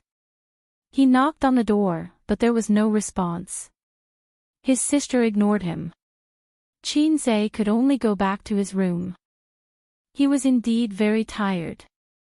Work was one reason, and another reason was that he couldn't sleep these few days. He tossed and turned, unable to sleep. People with a lot on their minds would be like this. With a knot in his heart, he had insomnia and dreams. His strong body couldn't take it anymore, and he was especially tired. He lay on the bed, smelling the smell of the sun on the bedding. He felt inexplicably at ease, like a wandering child who had finally returned to his home. Qin Zai gradually fell asleep. Qin Bao Bao went out to the toilet. She glanced at her brother's door and walked in the direction of the smell from the kitchen with a gloomy face. Qin Ma was stewing chicken soup with wolfberry, bird's nest, ginseng, and some spices. Qin Bao Bao didn't have enough for dinner. She swallowed her saliva when she smelled the aroma. She smiled and said, "Mom is the best. You're giving me special treatment. Give me a spoonful." Qin Ma glanced at her. "You're not full. I'll make noodles for you later. The chicken soup is for your brother." Qin Bao Bao said angrily, "I'm the biological. Am I not the biological daughter?" Qin Ma said impatiently, "It was meant for you, but you didn't drink it a few days ago. Who's to blame? If you want to drink it, wait until tomorrow. There's no more chicken at home. This is for Ace. He's too tired from work. Look at him, he's lost a lot of weight." Qin Bao Bao said lightly, "He deserves it." Qin Ma knocked her on the head and said unhappily, "He's not working so hard to earn money. Without him, would you be so comfortable? You're fattening at home all day." Her mother obviously misunderstood. Qin Bao Bao couldn't explain and said angrily, "I won't drink it. I won't drink it even if I die, okay? Don't mention him in front of me. It's so annoying." Pitter-patter. She took off her boots and walked away, swaying her hips. Qin Ma shouted from behind, "Go get Ace to drink the soup." Qin Zai was a light sleeper. It was hard for him to fall into a deep sleep when he was in low spirits. He vaguely sensed that someone opened the door to the room. She walked to the bedside and stood for a while. Then, she reached out her cold hand and gently touched his face. It was his sister. Qinze woke up immediately and opened his eyes. Sister, as soon as the word left his mouth, his sister was obviously shocked. Her hand that was touching his face trembled. Then, with an extremely fast hand speed, she stopped shaking back and changed her touch into a series of consecutive moves. Paw! A loud slap sounded. Get up and drink the soup. Qin Bao Bao said coldly and walked out of the room. Qinze covered his face. His sister had never slapped him in the face before. Chapter 704. Qinze rubbed his face and looked at the mirror on the wardrobe. Although his sister did not hit him lightly, it was not too hard either. There was no slap mark. Otherwise, it would be hard for him to answer if his mother noticed it and asked him about it. In the kitchen, Qin Ma was scooping soup. Her sister looked at her eagerly and said coquettishly, "Mom, I don't want the soup. I want the chicken." Before Qin Ma could say anything, Qinze walked into the kitchen and said happily, "It smells so good. Mom's cooking is getting better. Give this bowl to sis first. I only need a little." The chicken soup was boiled in a small clay pot. Excluding the chicken, ingredients, and herbs, there were at most 2 bowls of chicken soup. With a man's appetite, drinking 2 bowls of chicken soup would be child's play. So, Qin Ma did not include her daughter's share. Qin Bao Bao immediately pulled a long face when she heard this. Who wants to drink it? I'll wait for Mom to cook it for me. Qin Ma was stunned. Weren't you drooling just now? It's best if you don't drink it. Son, you drink it. It's all yours. After being a little princess for so many days, she was suddenly embarrassed by her mother in front of her younger brother. Qin Bao Bao bit her lip and said angrily, "I don't have a mother like you. I won't eat noodles either." She then ran to the living room. Qin Ma was confused. What's wrong? Qinze. Maybe Aunt Flo is here. Qin Ma, your sister's period is not right. Qinze carried 2 bowls of chicken soup to the living room. His sister and Grandpa Shen were sitting together in the living room watching TV. He placed a bowl of chicken soup in front of her and said ingratiatingly, "Sister, have some chicken soup." Qin Bao Bao was expressionless as she watched TV. Grandpa Shen glanced at her. Ace is talking to you. Qin Bao Bao said coldly, "No." Since she didn't drink it, Qinze would drink it himself. The soup was very rich. The fragrance of the herbs and spices didn't overwhelm the taste of the chicken soup. After more than an hour of simmering, they blended together harmoniously. Goji berries were top-notch goji berries. They were plump and full. After swallowing them, one would chew them and feel sweet. The living room was filled with an alluring fragrance. Qin Bao Bao had always been a coward, especially when she was hungry. She secretly swallowed a few mouthfuls of saliva and pushed the blame to Qinze. I already said that I don't want to eat, but you still brought it over. You're so annoying. With a look of disdain, he pretended to be in a difficult position as he picked up the bowl. Seeing this, the old man took the bowl and said, "It's okay. If you don't want to drink, then don't drink. Dad will help you drink. Your mother's cooking is amazing." Qin Bao Bao, seeing the 2 bulging veins on his sister's smooth forehead, Qinze's mouth twitched. He thought to himself, "Dad, it's fine if you don't help me, but you're hitting me when I'm down. You're the same as the system." He wanted to wait until his sister was full and in a better mood before saying a few sweet words to see if it could ease their relationship. But now, there was no hope. At least, there was no hope for today. It was cold. Fortunately, Qin Ma's cooking skills were not bad. The soup was fragrant, with diced meat and shredded carrot. A poached egg was placed on top, and oil was sprinkled on both sides. Qin Bao Bao pounced on the coffee table and wolfed down the food. It was delicious.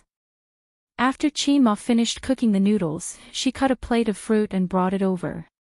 The best thing about having a full-time mother was that there was no need to worry about not having food on the coffee table in the living room. There was also no need to worry about not having someone to wash the clothes or dry the blankets. Qin Bao Bao was halfway through her meal when she stopped and took out a tissue to wipe her mouth. "Mom, do you have a suitable blind date?" Qin Zai's eyebrows twitched violently. Qin Ma and the old master looked at each other, thinking that their daughter had indeed fallen out of love. "There's no need to be so anxious," Qin Ma said. She had just fallen out of love.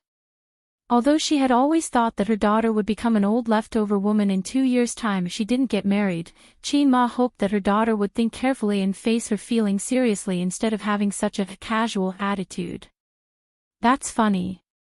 You've always been the most anxious, and now you're not anxious. Are you making fun of me?"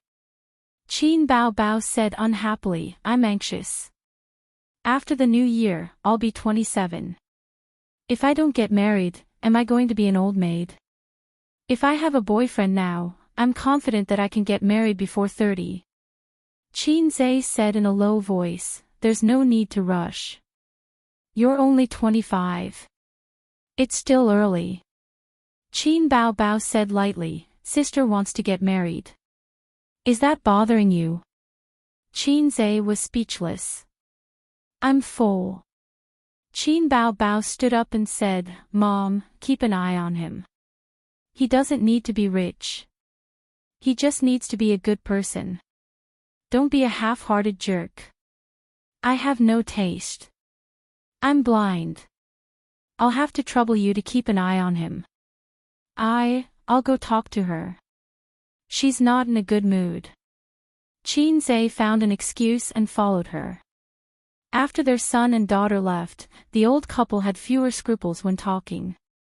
Qin Ma said worriedly, "She's really fallen out of love. It seems that she was dumped." The old master's face fell and he said angrily, "Didn't Ace say that he's very powerful in the entertainment industry? How could he just watch her get bullied? I'll ask him about it some other day. Bao Bao likes to get into a dead end. Why don't you help her find a blind date? Distract her." Qin Ma rolled her eyes at her husband and said, "Are you stupid? You like to get into a dead end. That's why you need to slow down. I'm afraid that she'll have a playful attitude." Qin Zai turned the doorknob before his sister locked the door. She tried hard to stop him from coming in. But how could a maggot Bao Bao compete with him? He pushed the door open easily. In the room, the siblings looked at each other silently. Qin Zai whispered, "What nonsense are you talking about? What blind date? Mom will take it seriously." Qin Bao Bao said coldly, "I'm not joking." Okay. You're not joking. I'm the one who doesn't want you to go on a blind date. Qin Zai said, "If you go on a blind date, what should I do?" "You." Qin Bao Bao sneered, "Go and find your sister Ziwei." I was so angry that I went back to the capital. This week must be very hard. Mom said that you've lost a lot of weight. If you miss her, go and find her. I didn't stop you. Good sister, don't be angry. It's my fault. Qin Zai took her hand and hugged her sister's small waist. Slap. Unexpectedly, Qin Bao Bao slapped him away. She looked agitated and said in a sharp voice, "Qin Zai, do you think that I can't live without you?" Her reaction was very big. She glared at Qin Zai fiercely. Her eyes suddenly turned red with a trace of hysteria after being wronged to the extreme. She was not afraid of being heard by her parents. Qin Zai was stunned. He had never seen his sister like this. He was a little at a loss. In the silence, Qin Bao Bao's eyes slipped down 2 lines of tears. She quickly wiped them with the back of her hand and looked miserable. Wang Zijin is right. I'm used to being selfish. I've been selfish since I was a child. What I want and what I like are all based on my heart. I don't care about other people's feelings. I've never thought about what Mom would do, and I've never considered your feelings. I don't want you to find a girlfriend. I don't want to pester you and restrict you. If I had a little conscience, I wouldn't be so capricious. I shouldn't have stuck to you. It's the same with being a star. Because of vanity, I ignored Mom, Dad, and you and became a star. I didn't expect that I would come to this position today. Do you know how much I regret my debut? I regret it so much that my intestines are turning green. It was I who pushed us into the abyss step by step. Step by step, we walked on this road of no return. There's no room to turn back. But there's no medicine for regret in this world, and time can't be turned back. These days, I've been thinking about what I should do. Can't I stop being a star? Can't I go abroad? But these methods are useless. I also wonder if this relationship was destined to be wrong from the beginning. Its existence will only hurt me and the people around me. This is all my fault. I admit it. Ace, let me go. I'm so tired. Qin Bao Bao looked at him and cried. I've never restrained you. You're the one who refused to let go of yourself. I understand this feeling. Qin Zhe reached out his hand to wipe away the tears on her face. Qin Bao Bao took a step back like a frightened deer. His hand paused in midair as he said bitterly, there was a child who liked his sister since he was young. He knew that he wasn't related to his sister by blood from the start. The child naively thought that his sister was the one he had picked up from the streets. Even though she was doted on by her parents and relatives, he still had to take care of her because she was picked up from the streets. He really fell in love with his sister when he was in junior high school. From the moment he realized that he had fallen in love with her, he was obsessed with her. She was so beautiful and so outstanding. She had all the conditions that a child yearned for. Fortunately, that sister also loved him. Although she wasn't very brave, she could pounce on him like crazy when he was bitten by a dog. She hated fighting, but as long as anyone bullied her brother, she would immediately get back at them. She would never stay until after school. She didn't look for a boyfriend from university until now. She didn't flirt with any men. After graduating from university, her monthly salary wasn't enough for her to spend. But she always remembered to give her brother living expenses and leave him money for 4 sets of clothes a season. The boy loved his sister very much, but he didn't dare to say it. The happiest thing was when his sister acted coquettishly and rewarded him with a kiss. He was happy even if she scolded him as a pervert or a black-hearted maggot. The thing he looked forward to the most was when his sister came to school to look for him. Because then he could pretend to be his sister's boyfriend and not her brother. In fact, after his brother became successful, he wanted to tell his parents. He couldn't let go of the unforgettable love that was engraved in his heart. That was his youth. But later, he finally found out that the child who was picked up was himself. He was a child who was looked down upon even before he was born. His mother got pregnant out of wedlock, and there was still no news of his father. The townspeople even used the most malicious guesses to speculate about his mother's pregnancy. According to the original trajectory of his life, he should have lived in a small town in the countryside. He should have been looked down upon by his stepfather and lived a mediocre life like him. No, maybe he didn't even have that. Because compared to the child, his mother loved her brother more. Her lifelong wish was to support her brother through university and change his fate. In order to change his fate, she sacrificed her entire life. She wasn't stingy about sacrificing another child. It was his mother who adopted him. She took him out of Wuxia town and suffered for 24 years. She gave him a complete family, gave him the best education, and raised him as her own son. When he was very young, he would touch his mother's earlobe when he slept. When he was sleepy, his mother would put down everything to accompany him until he fell asleep. In the third year of junior high and senior high, she was afraid that the school food wasn't nutritious enough. Every day, she would prepare the food in advance at noon and take the bus for an hour to deliver it to her son. My mother might have done something wrong back then. She told a big lie and deceived her husband for 20 whole years. Maybe it was because she felt guilty, or maybe it was because she was unwilling to accept it. Maybe it was because she was seeking comfort in her heart. No matter what she thought back then, I only know that without her, I wouldn't be who I am now. You know our father's character. Even if I had 1,000 reasons, I shouldn't have treated her like that. So. Qinze lowered his head and said softly, "I'm sorry, I might not marry you." Qin Bao Bao covered her mouth tightly. Chapter 705. Qin Bao Bao knew that her brother was not her biological brother when she was in elementary school. She started to like him when she was in the 5th grade of elementary school. When she was in the 2nd grade of middle school, she understood her feelings and confirmed her love for him. She followed this love through junior high school, through high school, and until now. From the time she knew what love was until she was 26 years old, a whole 13 years had passed. As she said, that was her life. She liked him for so many years and waited for so many years, but all she got was an "I'm sorry." Qinze personally put an end to this taboo relationship. Even if she already had the answer in her heart, Qin Bao Bao still had expectations for her brother. She had no way to break the deadlock, because this was a dead end. But she hoped that her brother could be reckless and strong, like the great sage, heaven's equal, sweeping away all obstacles. But she forgot that the great sage, heaven's equal, was also scared and compromised in the end. Won't marry me. Won't marry me.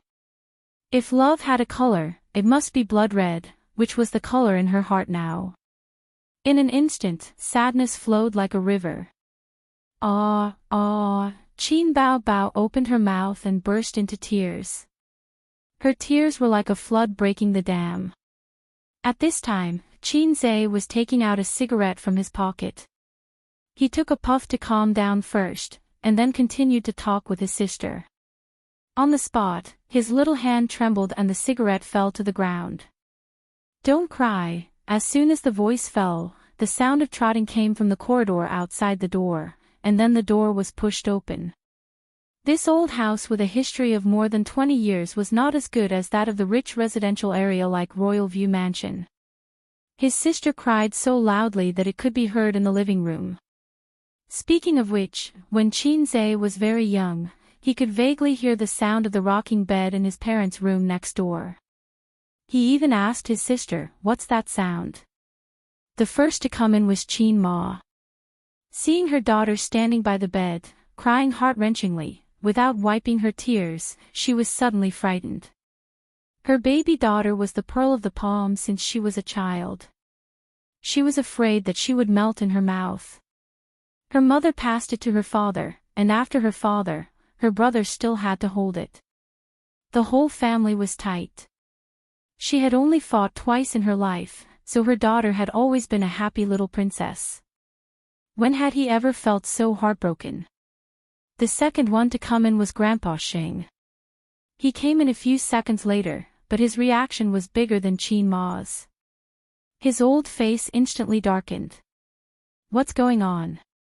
Qin Bao Bao didn't care. She just cried, tears streaming down her face. Qinze's body stiffened. His sister's mentality had collapsed, but his desire to live was still there. At this moment, he did not have the time to comfort his sister. He continued, "Dad, Mom, I'm comforting my sister. After all, she has fallen out of love. Don't worry about it. Just cry it out and vent it out." Qin Bao Bao cried, "He doesn't want me anymore." Qin Ma asked, "Who? Who is it?" Just as they had expected, their daughter had fallen out of love. After so many days, they thought that she had recovered, but they did not expect that she had been holding it in. "Which bastard bullied you?" A's, Tell me. Grandpa Xing's face was so ugly that he wanted to kill someone. His desire to live exploded at this moment. Qin Zhe said loudly, Dad, Mom, you guys go out first. Why are you guys crowding around? How can my sister endure this? I'll tell you guys later. I was just having a heart-to-heart talk with her when you guys came in. What are you doing here? He glanced at his sister and saw her lips moving. He was so scared that his anus tightened. Sister, even if others don't love you, I'll love you forever. When Qin Bao Bao heard this, she swallowed back the words that she was about to blurt out. I'll tell you guys later, I'll tell you later. Qin Zhe pushed his parents to the door and closed it while his parents frowned. With his back against the door, he could hear his heart beating wildly from the 100-meter dash. His back was covered in a layer of cold sweat, and his anus was slowly coming out of its tight state. He gestured for his sister to keep quiet and blinked fiercely. Qin Bao Bao looked at him with tears in her eyes and continued to throw a tantrum. Why don't you want me anymore? Before she finished speaking, he roared, that damned dog, I'll make him pay the price later. I, Qin Zhe, have 100 ways to make him unable to stay in the entertainment industry. He'll never be able to make a comeback. Qin Bao Bao was shocked and stopped crying. Don't worry, I won't let him have it easy. Sister, don't cry, I beg you. It was another round of quick-witted answers. During the conversation, Qin Zhe had already rushed in front of his sister and covered her mouth. Dad, Mom, and Dad are listening at the door. Do you want to die with me? Qin Bao Bao stared at him with red eyes and nodded seriously. Her voice came through his hand. I'll tear your waist apart. Qin Zhe said, I haven't finished speaking. He lowered his eyes and said softly, Sister, I won't marry you. I don't want to continue to coax you with sweet words.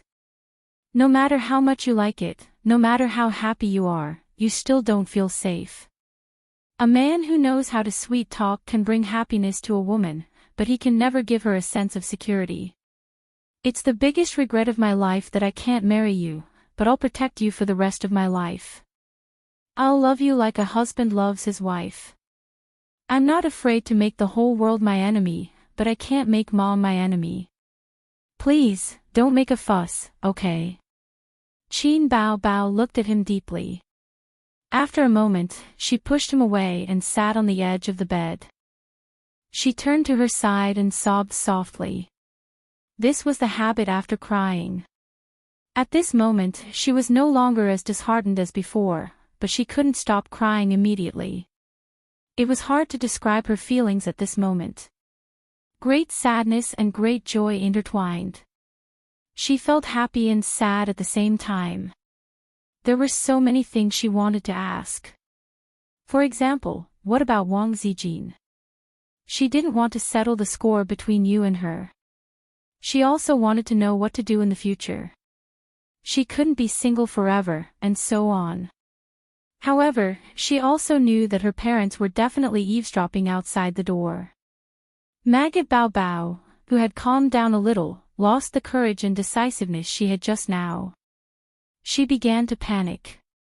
Qin Zhe walked over and gently pulled his sister into his arms. The latter twisted her body symbolically. If you don't want it, then don't. Who cares? I'm not crying because of this. It's not like I can't find a man, she added while sobbing. Yes, you're right. There are plenty of fish in the sea. We don't need one more. After saying that loudly, she paused and said softly with a sad face, Sister, Dad and Mom are listening at the door. Please don't say any more. We can still be saved. We won't die together. Qin Bao Bao's chest heaved up and down. She sobbed and didn't say anything else. Qin Zhe hummed fairy tale in her ear. His voice was so low that only Qin Bao could hear it clearly. About 10 minutes later, Qin Ma and Grandpa Shin, who had been eavesdropping outside the door for a long time, looked at each other in confusion and whispered, "She's not crying anymore. She's not making any sound." A's voice is very soft. What is he mumbling about? I can't hear clearly. But it's fine as long as my daughter doesn't cry. My heart aches so much. What's this? He's always making things difficult for me. Sigh. Don't worry. A's will teach that guy a lesson. Fortunately, my son is good. Otherwise, he'd be bullied to death by others. Why are you still so proud of this at a time like this?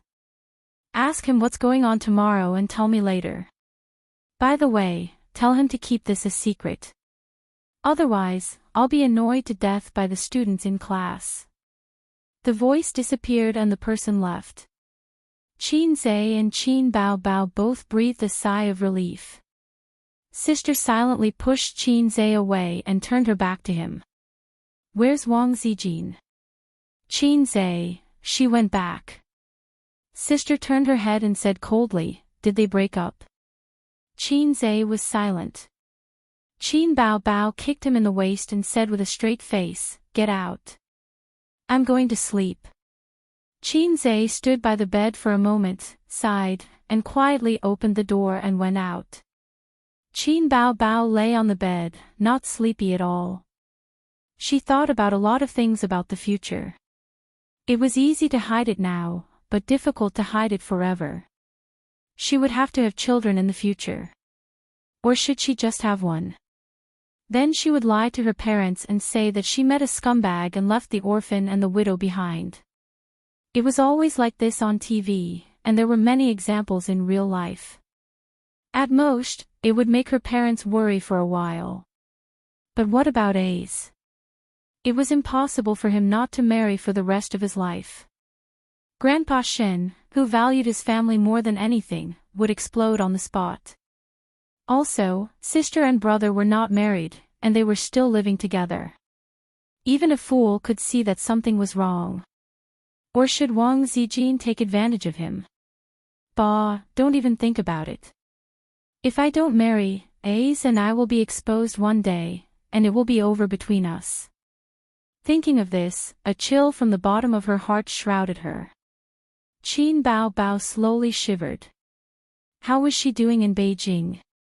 Stubborn people like her must be wiping tears every day. She must have lost a lot of weight. Our friendship was over. That night, Qin Bao Bao didn't sleep at all. At 10:00 in the evening, a white Audi R8 stopped at the entrance of Yute building. Two men in black suits got out of the car. They went straight past the ordinary elevators and went inside, where there was a VIP elevator. The elevator door opened, and the attendant in black stood in the elevator respectfully and smiled at them. Please show your membership card. The man with the oily hair took out his membership card. The attendant swiped it on the elevator sensor and handed it back with a smile. The elevator took them upstairs. This elevator could only take people up to the 19th floor. The other floors couldn't light up. Guests came here and took out their membership cards. After the attendant confirmed it, they were taken upstairs. Old Sue, 300,000 yuan is a beginner membership, 500,000 is an intermediate membership, and 1 million is a senior membership.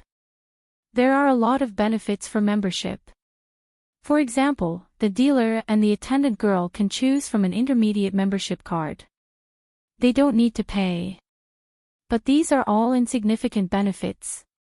The real top gambling tables can only be played by senior members, the middle-aged man with the oily hair said.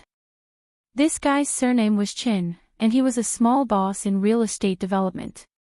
He and a group of peers divided the small profits that leaked out from the big developers' mouths. Of course, in an industry like real estate, even if there was a little profit, it was enough for ordinary people to easily reach the peak of life. Su Guang nodded and said, let's talk about it later. If my nephew made this kind of membership card for me, he would be angry. Boss Chen, I'll have to trouble you to take me upstairs next time. When he said, "my nephew," Su Guang couldn't help but puff out his chest and raise his head. "No problem, I'll be there any time." Boss Chen patted his chest and smiled sincerely and modestly. Su Guang hadn't known him for long, and it was a friend who introduced him. The two of them were gambling friends. Su Guang had been wandering outside for many years, and Shanghai was no longer the same as before. P.S. Germany actually lost. It must be fake. Trash, trash, how can they live up to the previous champion? From now on, I'll be black for life. Bah, give me back my royalties. Chapter 706. Throughout history, there were two industries in the world that had spanned thousands of years and remained standing. One was the casino, and the other was healthcare. For the past few years, Shanghai had been cracking down on these two industries every year. In the past few years, the crackdown was the heaviest. There were very few professional clubs left, and the few that were still standing were not places that ordinary people could afford to enter. Only a big shot like Huang Yizong had the ability and the means to go in and save the young ladies. The other closed clubs had lost their territory and were generally relying on the hotels to survive. Keep quiet, I won't tell the average person. The casino was the same. Its stronghold was even more secretive. Some were in private villas, while others were in hotel buildings. Those who had connections and were confident. But ordinary people could never find the door in their lifetime. Su Guang had been down for many years. Without an acquaintance to lead the way, he could not find such a place. To reach the 19th floor, he had to pass through the front desk.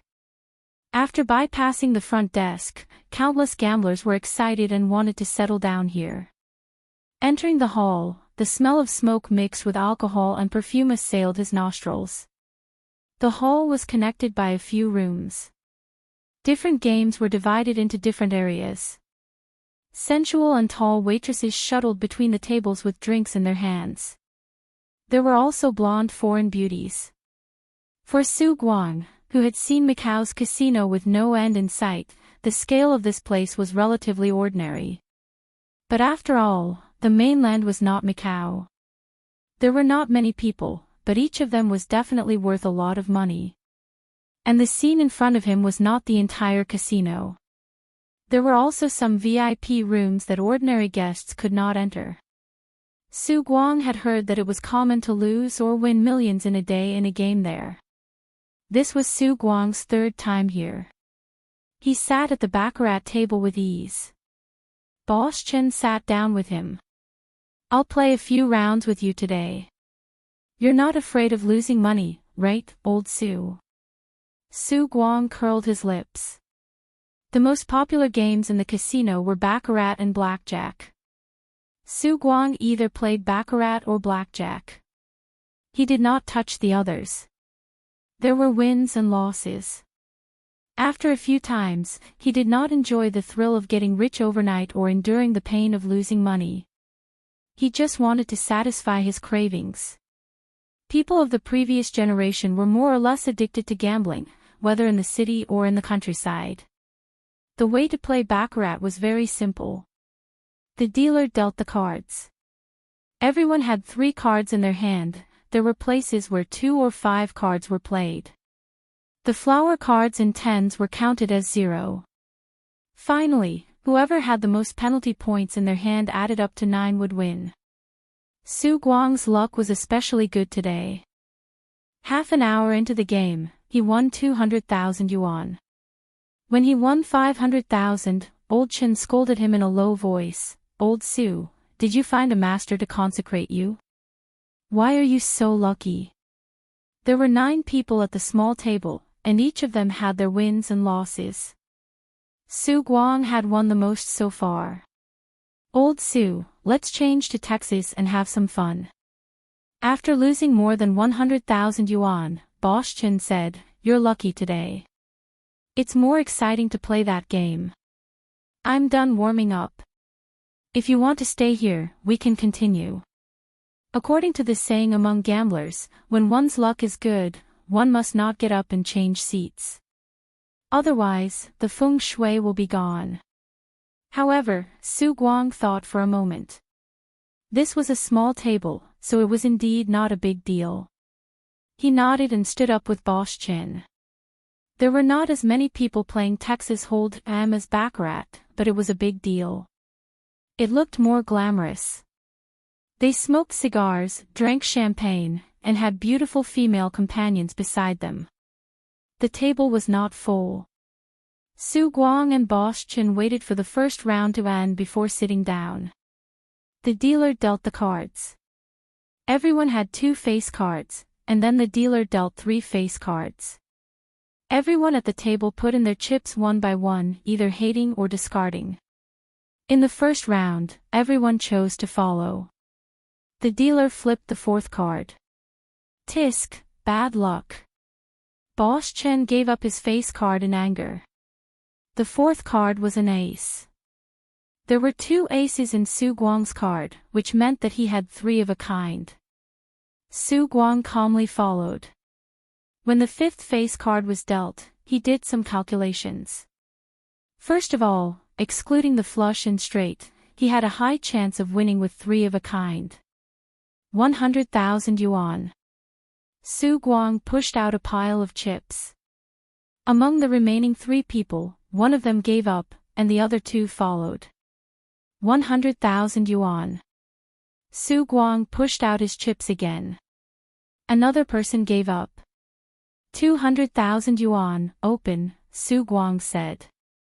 Su Guang's 3 aces won against his opponent's 3 nines. Boss, you don't look familiar. Did you just come here? The man who lost the money smiled faintly, as if a few 100,000 yuan was not worth mentioning at all. I used to play in other places, so I rarely come here. Su Guang bit on a cigar and said with an arrogant manner of, I'm a big boss. Of course, he couldn't say that he was a newcomer. Now that he was a big boss, he waved goodbye to the loser of the past. That dark history was also hidden in the deepest part of his heart. Acting cool was a necessary quality for a boss. It was the same for cigars. Su Guang didn't know how to smoke cigars at all, so he just held it in his mouth without lighting it. This thing was simply not for people to smoke. He once tried to smoke a whole cigar like smoking, but then he got drunk and vomited for a long time. Boss Chen flattered, Boss Su is Qin Zai's uncle.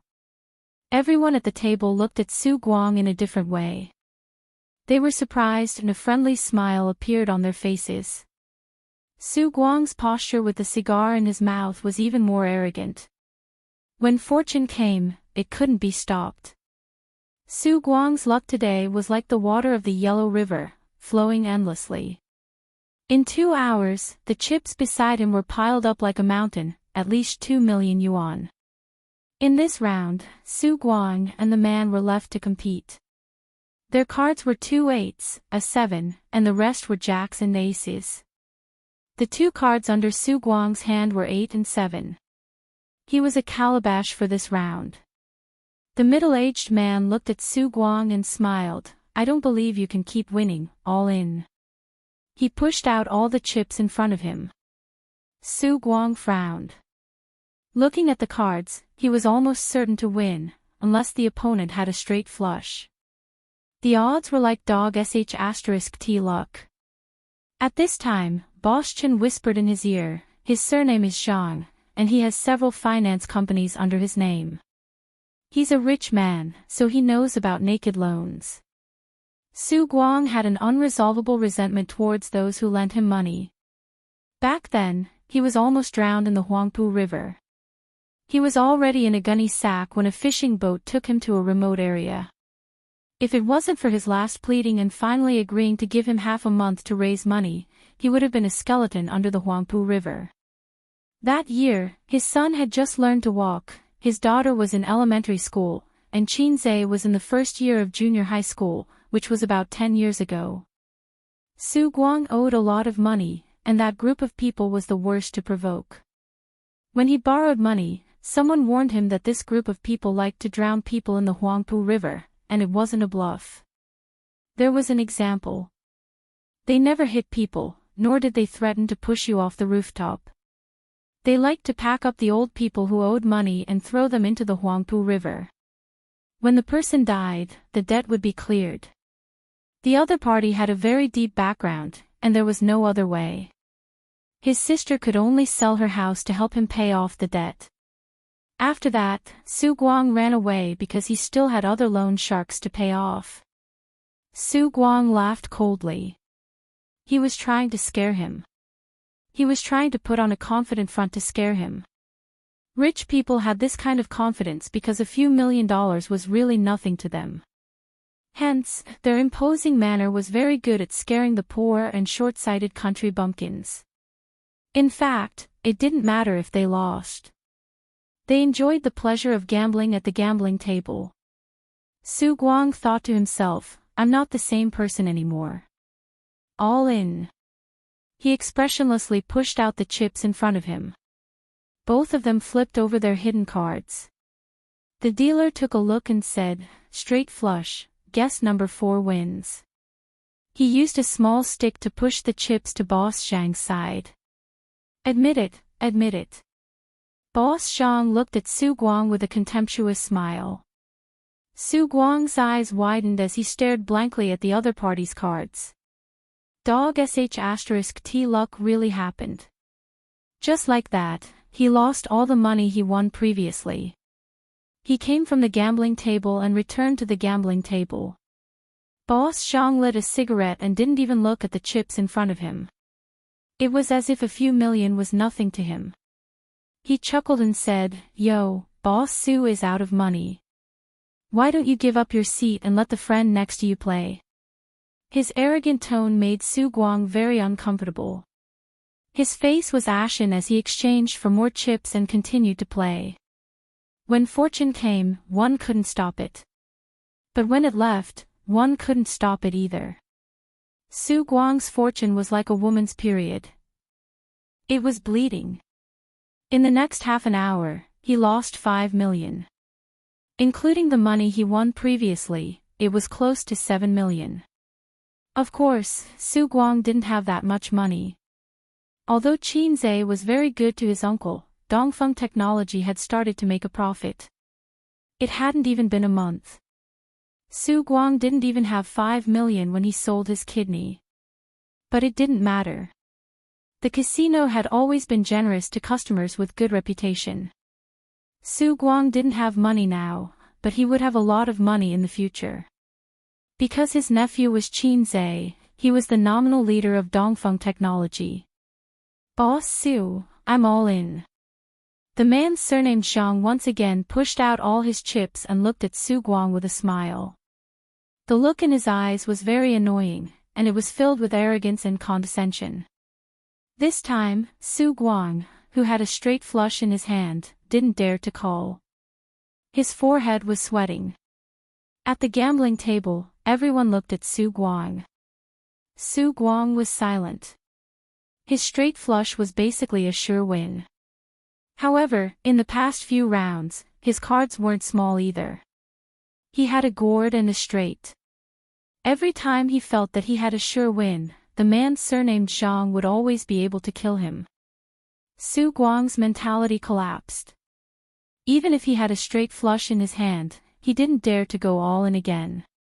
Boss Chen muttered, with this name card on the table, whoever wants a straight flush will win. Su Guang had a straight flush, but the words of his companion, Old Chin, struck him like a bolt of lightning. Thinking back, he had been poisoned by Old Chin several times. I had such good cards before, but I was suppressed by him every time. This was the first time I met this Zhang guy, but he seemed to be intentionally or unintentionally targeting me. A loner, although Su Guang was pompous and unreliable, and he didn't accomplish anything in the first half of his life and only caused trouble for his family, he had been in the underworld for more than 10 years and had dealt with all kinds of people. This experience was real. He quickly came to the conclusion that he had been tricked. Was this the casino's trick? Did they think he was a fat sheep? Chapter 707. In the next second, Su Guang denied this idea. Everyone knew how casinos worked. 9 out of 10 gamblers would lose. If they really let you win so easily, how could they run their business? But why were there still so many people who liked to gamble and never got tired of it? Because casinos did have many examples of people getting rich overnight. Not everyone would lose. Casinos won because of the general trend. They wouldn't catch a fat sheep and kill it. To make an inappropriate analogy, all shareholders knew the dirty tricks of the stock market. Big fish ate small fish ate shrimps, and shrimps ate individual investors. Yes, individual investors were even worse than shrimps. But there were still people who were keen on trading because it was indeed very profitable. Big fish, small fish, and shrimps wouldn't catch an individual investor and kill it. Su Guang was an experienced driver who had been to Macau. He could tell the difference between casinos and individual investors. And his current situation was that he was being killed. If Su Guang was smarter, he would remember that Boss Chen had specially introduced him to Mr. Zhang. The fact that he had an irreconcilable feud with the lenders had long been known. The man surnamed Zhang stared at him and said in a slightly provocative tone, "Boss Su, are you hesitating over a small amount of money?" Su Guang decisively folded his cards and became a coward in a second. I'm scared. Boss Zhang is the god of gamblers. Amazing. The man surnamed Zhang was taken aback. He seemed to be at a loss and a little surprised. This person was still acting like he could take on 10 people at once, but in the blink of an eye, he admitted defeat. The switch between Jean Bullet and Lu Meizi was so fast and perfect. This shrewdness wasn't simple. But it didn't matter. People who lost red eyes couldn't stop. He would definitely eat up Su Guang tonight. After the dealer pushed the chips in front of him, he motioned for the dealer to deal. Su Guang sighed. "I'm not playing anymore. I'm not lucky today. I'll play another day." As he spoke, he stuffed 1,000 chips into his female companion's chest. Then, under Boss Zhang's astonished gaze, he got up and left. The woman took out her chips, and her beautiful face was filled with disappointment. Girls who could be female companions were all high-quality beauties. Originally, according to Su Guang's luck, she could get at least 10,000 chips in the end. Of course, she would have to be injected afterwards. The bosses were not stupid. On the contrary, those who could become big bosses were all shrewd. Well, except for the coal boss. Old Chen caught up and asked, "Why aren't you playing anymore?" Su Guang chuckled and said, "Didn't you see that guy's luck is even better than mine? If we continue to play, we'll just be giving money away." Old Chen asked tentatively, "What about something else?" Su Guang shook his head and patted him on the shoulder.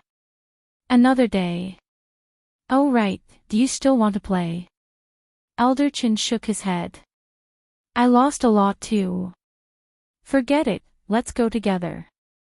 The two of them went downstairs and parted ways. As Su Guang drove into the traffic, he saw Old Chen standing beside the car and taking out his phone from the rearview mirror.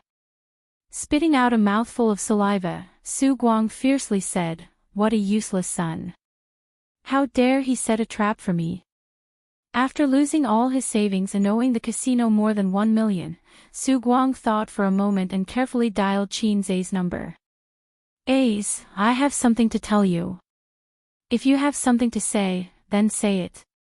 Qin Zai's tone was not very pleasant. His sister had moved back to Royal View Grand Park, but she didn't like to talk to him, let alone reward him with a kiss.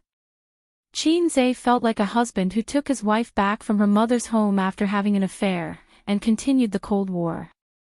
To put it bluntly, the knot in his heart had not been untied. His sister was such a possessive person, how could she accept the fact that her brother was raped by her best friend? "Get out of my way, you defiled man." His sister often scolded him like this these days. But just like those wives who finally chose to go home with their husbands, whether because of love or family, they still wanted to continue their life. Su Guang hesitated and said, I have to apologize first. I went gambling again. And then I was cheated. Not only did I lose all my savings, but I also owe more than 1 million. Su Guang finished, waiting for Qin Zhe's scolding.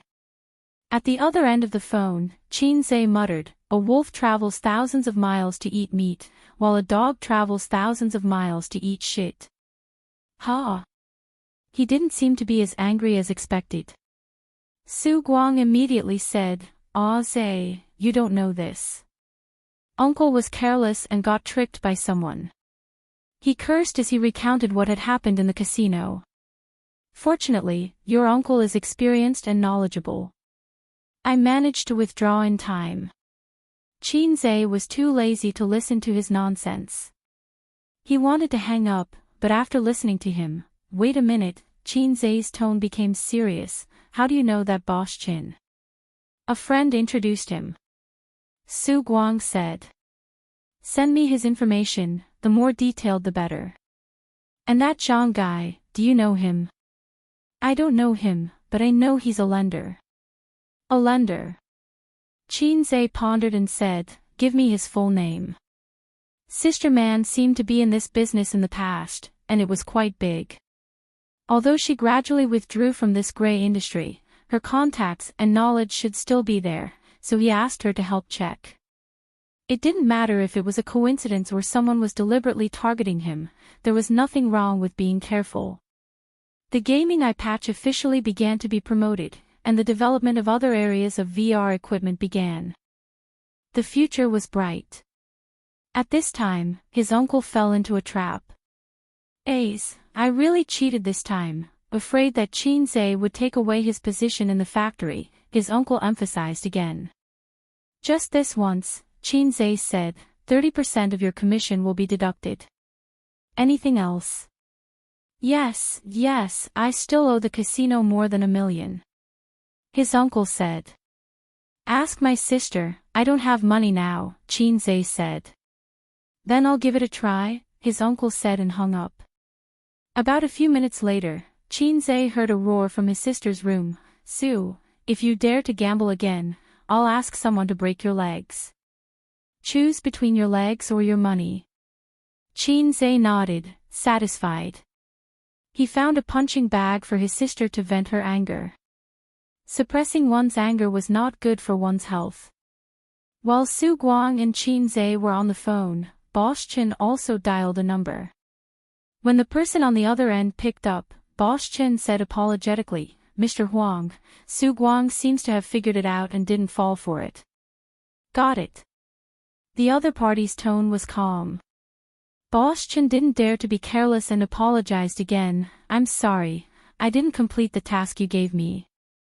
It doesn't matter whether it succeeds or not. This gambler has some brains. Huang Wei clicked his tongue. Once bitten, twice shy. He's not stupid. He had investigated Su Guang, and he was indeed a bad person. He squandered his family's fortune and left home for years to avoid debt. If this kind of person didn't become a chicken and dog and ascend together, he wouldn't be able to make a comeback in this life. A leopard can change its spots, but a leopard can't change its spots. This kind of person is an obvious weakness for the opponent, so Huang Wei thinks it can be used. Contact him again in a few days. If he doesn't want to gamble anymore, this chess piece can be thrown away. Don't be stubborn, Huang Wei said. Got it, Boss Qin said. Huang Wei, who was in Beijing, hung up the phone and thought for a long time.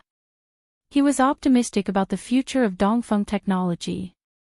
The most important thing was that the core technology was very important. It was different from anything before. There were also differences between the second generation of businessmen. It was nothing to rely on family connections to make money in a profitable industry. This was what most of the second generation did.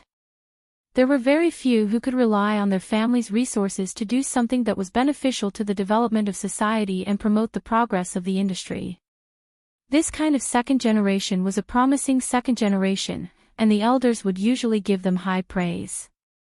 Huang Wei saw this point. He wasn't just doing it for money. Dongfeng Technology had the potential. Originally, he had already given up on Dongfeng. When he saw Wang Zijin at the last meeting, he guessed that Qin Zhe was the Wang family's white glove. Later, he found out that Qin Zhe and Wang Zijin were a couple, but the Wang family didn't seem to have a good impression of this son-in-law. Recently, he heard that Wang Zijin and Qin Zhe had broken up. Although the parties involved didn't say it explicitly, Wang Zijin suddenly returned to Beijing from Shanghai and didn't say a word about her boyfriend. She was still in low spirits.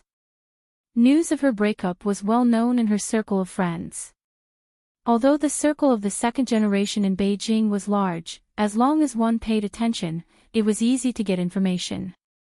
But even without the Wang family's support, it was still very difficult for him to control Qin Zhe. Although there were many ways, there were very few that would work. For example, the second generation liked to suppress resources.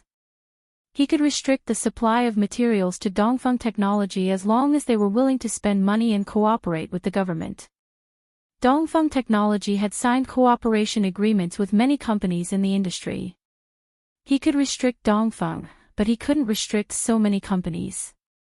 Su Guang was just a chess piece. It didn't matter whether it succeeded or not. But it didn't matter. He had other ways, and he couldn't delay. Although Qin Zhe wasn't the Wang family's white glove, he had an affair with the Wang family's daughter. If they fell out now, he would have a chance. But what if they reconciled in the future? So he had to pick the fruit quickly. He wasn't afraid of the Wang family snatching it away. Chapter 708. Actually, there was no need to go through so much trouble to give his uncle the money. All he had to do was call the finance department of Dongfeng Technology and ask them to transfer the money to his uncle. Qin Zhe just wanted to make things difficult for his uncle and spread the news so that his sister could vent her anger. After another week, the companies became busier and busier. The new year was approaching and this year's spring festival was in January. Most companies would enter a frenzied update mode in December. They would work hard to make a few more deals and have a prosperous new year. Then, they would spend the rest of the time settling various debts and debts. Near noon, Qin Zhe drove to Tianfang Entertainment with a lunchbox, like a husband who was busy trying to please his wife after doing something wrong. During this period, he had taken care of his sister's lunch and made one for Su Yu as well. The silly woman was overjoyed. Every time Qin Zhe delivered food to her, she would smile happily and say, "Hubby is so nice. I feel like I'm the happiest person in the world." His sister still did not give him a good look. When the food was served, she would eat a few mouthfuls and did not insist. If Qin Zhe wanted to stay and eat with her, she would throw down her chopsticks and say, "If you don't leave, I'll leave." Qin Zhe wondered if Su Yu, who was in the dark, would give him a cold shoulder like his sister if she knew what had happened during this period. Qin Bao Bao was not in the office. The ordinary-looking assistant said that she had gone to practice singing. At the end of December, Qin Bao Bao was going to release an album as the end of the year. Originally, she had agreed to film a New Year's movie with Qin Zhe. Things were unpredictable and it was teary to talk about it. Qin Zhe said, "Okay, I got it." He took the lunchbox and left. The ordinary-looking assistant hesitated for a moment and stopped him. She said timidly, "Boss Qin said that if you came to deliver the food, I should leave the food behind. You don't have to go." Qin Zhe glanced at her expressionlessly. "You're too arrogant. Help me." The ordinary-looking assistant looked embarrassed. "I remember that your year-end bonus should be very good. It's almost the new year. If you're not careful, your year-end bonus might become a letter of resignation," Qin Zhe said. The assistant knew what to do. Boss Qin, I have something else to do, so I won't bother you. Please. Sensible. Qin Zhe strode away. In the recording studio, Qin Bao Bao was recording a song inside. There were 2 sound engineers sitting outside. There was no one else. Qin Zhe walked in and waited for his sister to finish her song. It's time for dinner. Let's go out and eat. Get rid of the 2 sound engineers. Sis, it's time to eat. I know that you don't have a good appetite recently, so I made it lighter. When she came out, Qin Zhe politely opened the lunchbox, handed her chopsticks, pulled out a chair, and said, I haven't eaten either. Let's eat together. Qin Bao Bao moved the food to his side and said, Get lost. I don't want to eat with a defiled person. She tucked her loose chestnut curls behind her ears to prevent them from falling into the food, revealing a sharp oval face. She snorted and lowered her head to eat.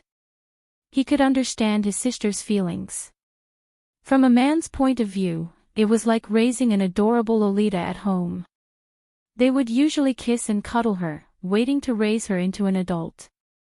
Yet, the Lolita that they had painstakingly raised ended up sleeping with another man. Qin Zhe was the big D**ck loli. If it were a petty woman, she would remember this for the rest of her life.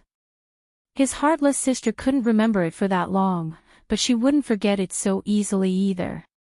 She was actually very anxious and in pain. Bah, scumbag, get lost. That was how most women would deal with their cheating boyfriends. The Lolita who had been raised from a young age was definitely in pain because her best friend had slept with her. She wished she could be as arrogant as other girls. She wished she could have a female version of "Don't bully a poor young man," but she couldn't bear to do so. She couldn't bear to draw a line between her and her younger brother. When you fall deeply in love with someone, you've completely lost. Qin Bao Bao had recently come across this sentence on a relationship counseling website. To be able to say such philosophical words, the hat on the person's head must be glowing green. Qin Zhe sighed.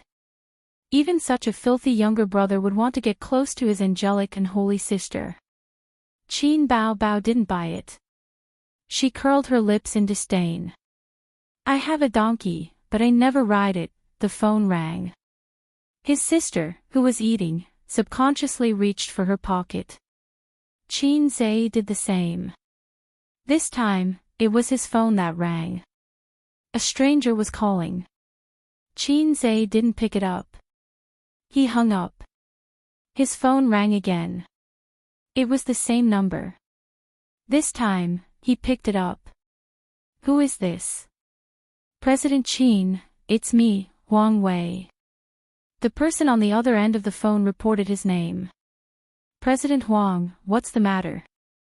Qin Zhe was stunned. Have you considered the investment I mentioned last time? Huang Wei's tone was gentle. Not considering, thank you. Don't be so full of yourself. Qin Zhe hung up immediately. He thought to himself, are you crazy? So what if you're the second generation? You're really something. But I can also ignore you. Half a month after the short call, it was early January. Chinese New Year was approaching. There were only 3 days left before the official holiday. Some companies were already on holiday. Many things happened during this period. First, the technical manager of Dongfeng Technology resigned and took on a huge amount of compensation. Then, a few companies that signed contracts with Dongfeng Technology announced their withdrawal. After that, pirated VR game blindfolds appeared on the market. These VR blindfolds could be connected to the game, but they couldn't be updated. Even so, it was enough. Updating a game wasn't something that could be done overnight. Developing a new game was even more so. For a long time in the future, Dongfeng Technology was going to suffer huge losses. The game blindfolds couldn't be sold anymore. Obviously, the VR core blueprints that Qin Zhe gave to Dongfeng Technology had been stolen. The thief was the technical manager who had resigned. He was the only one who had the password and could copy the blueprints. This guy was Su Yao's man, but he was definitely not the mastermind. After Dongfeng Technology called the police, this guy had already fled. Qin Zhe received another call from Huang Wei. Boss Qin, there are so many pirated copies. It's so abominable. It's seriously hurting my interests. Oh, I forgot. I haven't invested yet. Qin Zhe said, why don't you do something illegal instead? Huang Wei said, you're hurting my feelings. I'm a person who hates pirated copies. The national situation is different now. China should start boycotting pirated copies. I can help in this regard. Qin Zhe said, no need. Get lost. TSK, don't you feel bad about the money? Do I look like someone who lacks money? Qin Zhe sneered. Hai Zhe King's heart ached so much that he found it hard to breathe. As long as I survive this wave, I'll still make a lot of money. Your call proves that you know the limits of your despicable tricks. How about this? Huang Wei said, I'll take a step back. I only want 20% of the shares. Get lost. Qin Zhe hung up. His face was gloomy. He said to Qin Bao Bao, who was sitting on the sofa, Sister, I'm going out for a while. Where are you going? I have something to ask Sister Man, Qin Zhe explained. There's a guy who wants to mess with me. He's not an ordinary person. I'll ask Sister Man about it. Qin Bao Bao thought about it and didn't throw a tantrum. She said in a deep voice, go to hell. She knew about the core technology leak and had been paying attention to it.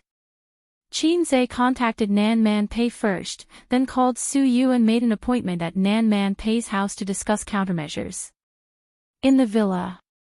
In Nan Man Pei's living room, Qin Zhe and his sister sat together.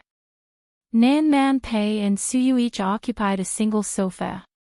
Qin Zhe looked at the laptop screen and frowned. The computer contained Huang Wei's personal information, family background, businesses under his name, the position of his father, and so on.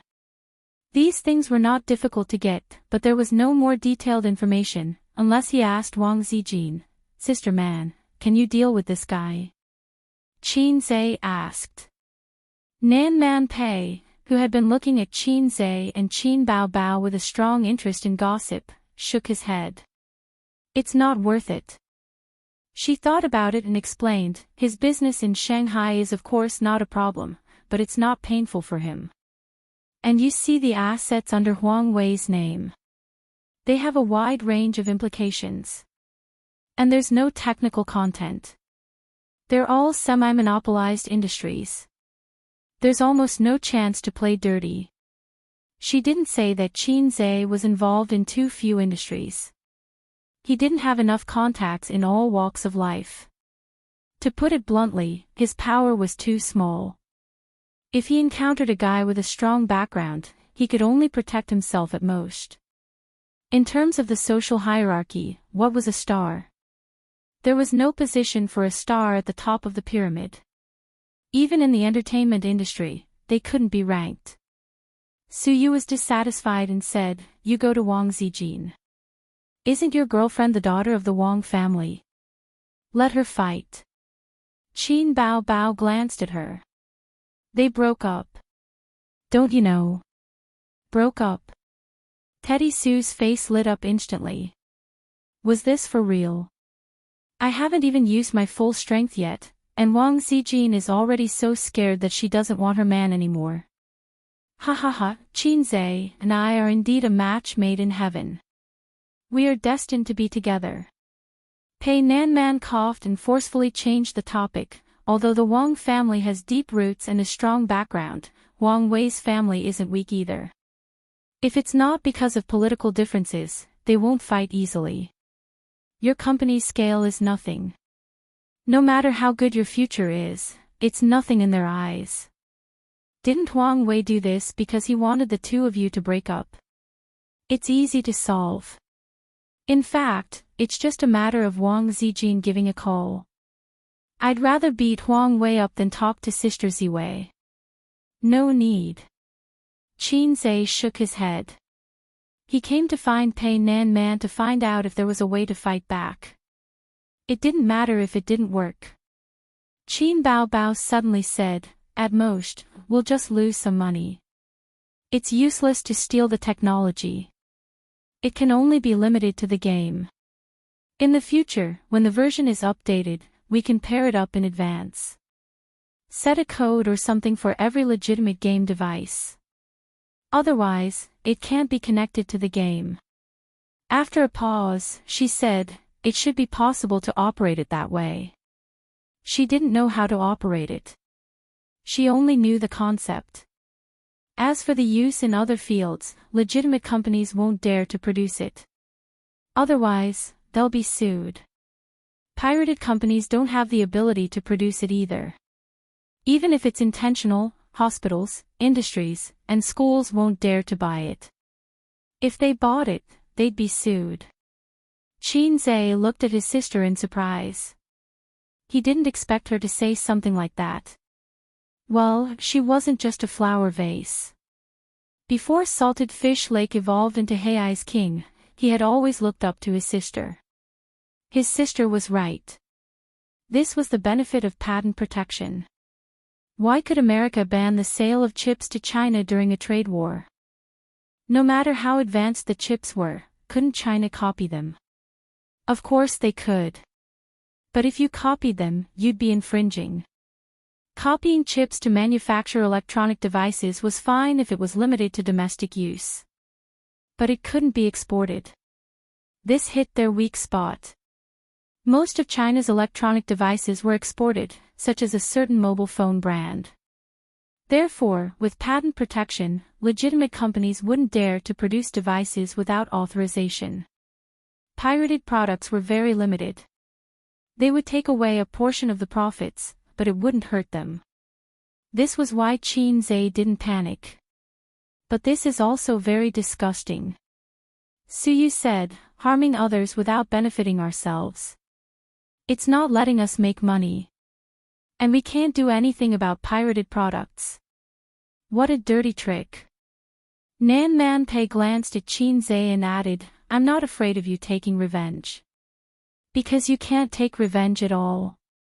Qin Zhe said helplessly, if it was a few years ago, I could take revenge. Nan Man Pei was stunned. What do you mean?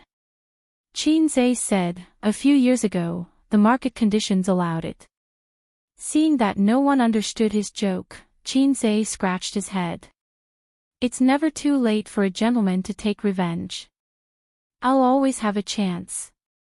I won't just stay in the entertainment industry. If anyone else said this, they would feel that they were bragging. But when he said this, the three of them felt that it was normal. The conclusion of their discussion was to swallow this loss and get through this wave. This was the answer that Nan Man Pei gave him. No one's life could be smooth sailing. Even the main character had to go through the shock of breaking off an engagement. He had to be a dog and develop wretchedly. Those successful people in politics and business had also been slapped in the face countless times. As long as they persevered, there would be a time for them to show off. Qin Zhe was about to leave when Nan Man Pei said, Qin Bao Bao, do you have time? I want to talk to you. Qin Zhe paused and couldn't help but look at his sister. His sister was stunned, then nodded. Then I'll go with Qin Zhe first. Suyu said happily. Chapter 709. Turning around and closing the door, Suyu couldn't hide her excitement. She jumped on Qin Zhe. After Qin Zhe's hands held her plump buttocks, her legs wrapped around Qin Zhe's waist. She whispered excitedly, really? Did we really break up? Wow, I haven't shown my killing skill yet, and she has already retreated. I didn't expect that I had bad luck all my life, and finally my luck turned. Her so-called killing skill was to run to Wang Zijin with a child. Do you see the embryo in my belly? Go back to Beijing quickly. Unfortunately, her stomach was not very good, and the killing skill had not yet taken shape. Siyu often thought that when the child was born in the future, she must beat him to vent her anger. Why are you so kind to send me lunch every day? Siyu wrinkled her nose and said proudly, you have to be good to me. I am your only girlfriend. You have to be obedient and bring me food every day. Otherwise, I'll leave you all alone. Qinzhe opened his mouth and chose to be silent. Siyu didn't notice and said to herself, but don't worry, as long as you are a little better to me, I will love you more. By the way, what are Sister Man and your sister talking about? Do we want to eavesdrop? Qinzhe was shocked. No, let's go first. He had already guessed what Nan Man Pei would say to his sister. In the living room, Nan Man Pei leaned on the sofa, crossed her legs, and looked at Qin Bao Bao with a queenly posture. Qin Bao Bao frowned and suddenly found that this woman actually had a very strong aura, which was very similar to the feeling of facing the head teacher in high school. They rarely met, and occasionally they met when Qinzhe was present, so she didn't have any private contact with Nan Man Pei. She didn't know much about this woman. Suyu's best friend, her brother's friend, that's all. Beauty is a woman's capital, but the more beautiful a woman is, the easier it is to be delayed by others, because you can't tell whether those men who pursue you are interested in your beauty or your inner qualities. A woman is afraid of marrying the wrong man, this is a famous saying. This society was actually quite good to women. At least compared to men, there was a lot less pressure and burden. That's why women are more emotional while men are more rational.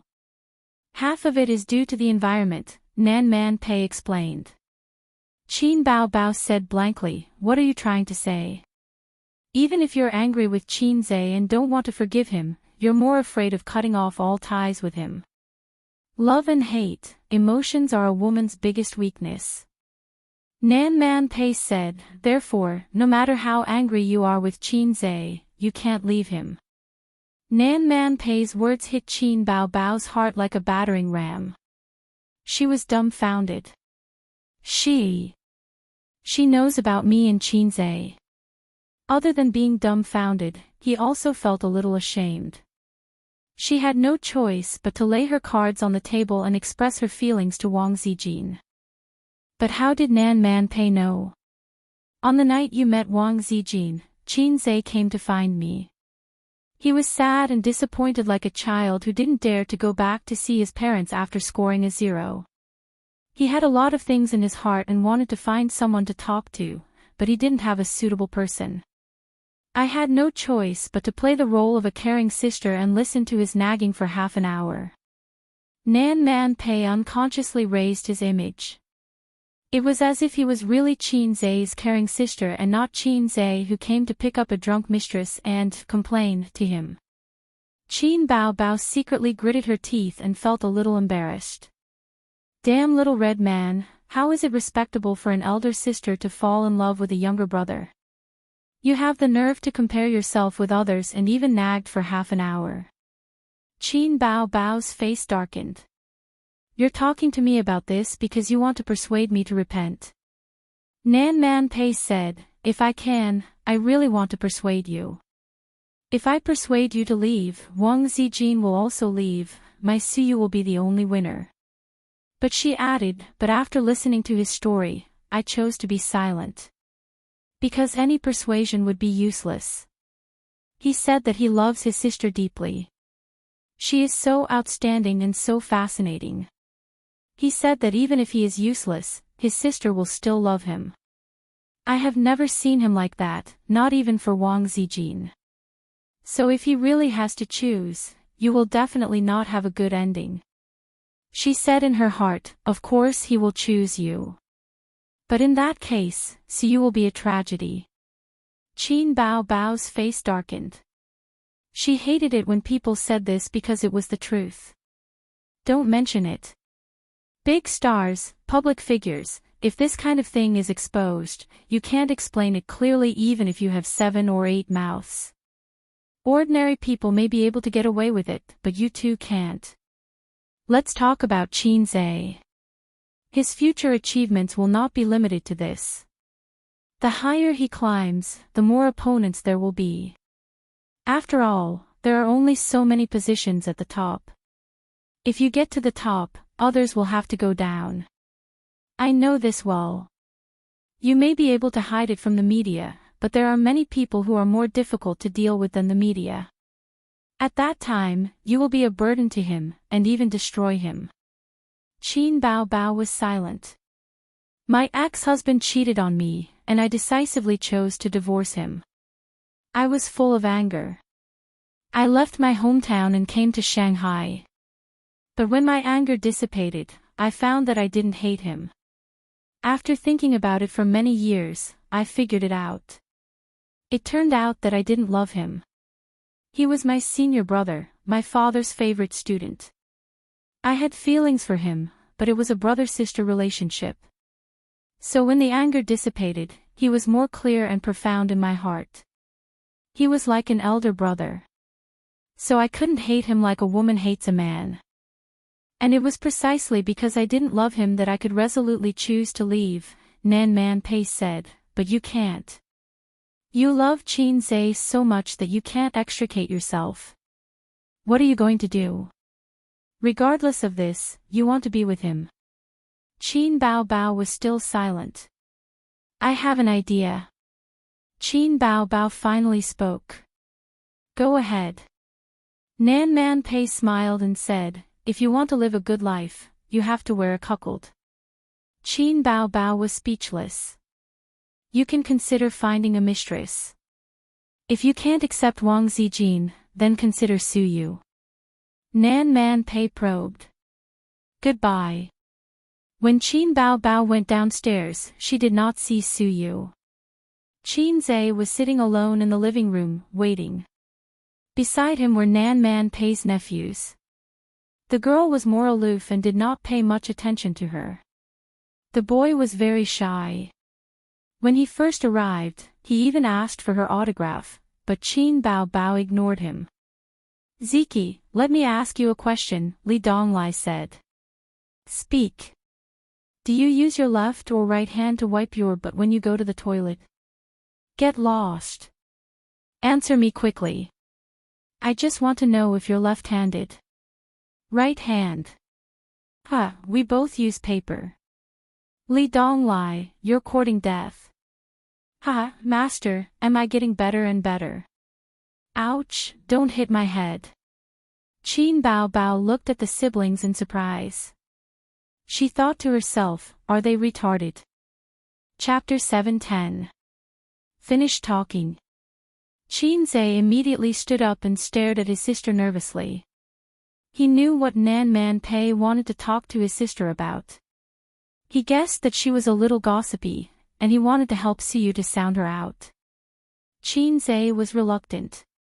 His sister was not well stimulated now. But since Nan Man Pei helped him hide it from Siyu, it was not good to disobey. He observed his sister's look and was careful, fearing that her mood would be hit again. Qin Bao Bao passed by him and whispered, let's go home. Qin Zhe nodded, said goodbye to Pei Ziki and Li Donglai, and left the villa with his sister. On the way to the car, his sister suddenly said, is that your apprentice? Ah. Yes. Qin Zhe was stunned and nodded quickly. It's very interesting. Qin Bao Bao smiled slightly. Qin Zhe was stunned again, and then ecstatic. His sister did not take the initiative to talk to him for many days. Only when there was any request or when he took the initiative to speak, she would respond indifferently. She looked like a little wife in a fit of pique. There was absolutely no way she would chat and talk to him like how she usually did. It didn't matter whether Li Donglai was interested or not. Even his sister thought that he was a fool. His sister just took the initiative to talk to him, which meant that she was willing to end the Cold War with him. It meant that she forgave him a little. A smile appeared on Qin Zai's face as he excitedly said, "What can a little brat do? Let's not talk about him. Sister, let's go home for dinner. I'll cook for you." Driving home, Qin Zai made a hearty dinner and served his sister. Looking at the joy between his eyebrows, Qin Bao had a complex emotion of sadness and joy. It's almost the new year. Tomorrow is a holiday. I told Mom that I will go back tomorrow. Qin Bao found a topic and said, "Dad said that you have to buy the New Year's goods, red envelopes, and gifts for visiting relatives until you get married." Qin Zai didn't understand the meaning behind his sister's words and nodded. The New Year celebration in the big cities was actually not that heavy. Visiting relatives for 2 or 3 days was enough.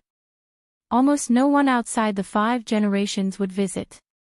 Some young people even stopped visiting after 3 generations. It was far from comparable to the lively atmosphere in the countryside. At the end of the meal, they talked about a lot of common things. Sometimes they laughed, sometimes they were silent, but there was no longer the tacit understanding and harmony that they had in the beginning. Once something is exposed, it can no longer be hidden in your heart. When it is hidden, you can play and be happy as much as you want, treat it as a kind of enjoyment before it is exposed. But when it is exposed to the light of day, you have no choice but to face it head-on. At this time, you will have an additional burden on your shoulders, a responsibility. Qin Zai had a premonition that it would be difficult for him and his sister to return to their previous state. After the meal, Qin Bao sat on the sofa and watched TV as usual. She crossed her legs and leaned against the sofa in a lazy posture. The older sister, who was wearing a white sweater and had tied her hair into a bun, looked particularly young. Her skin was fair and her eyes were clear, reflecting the light of the television.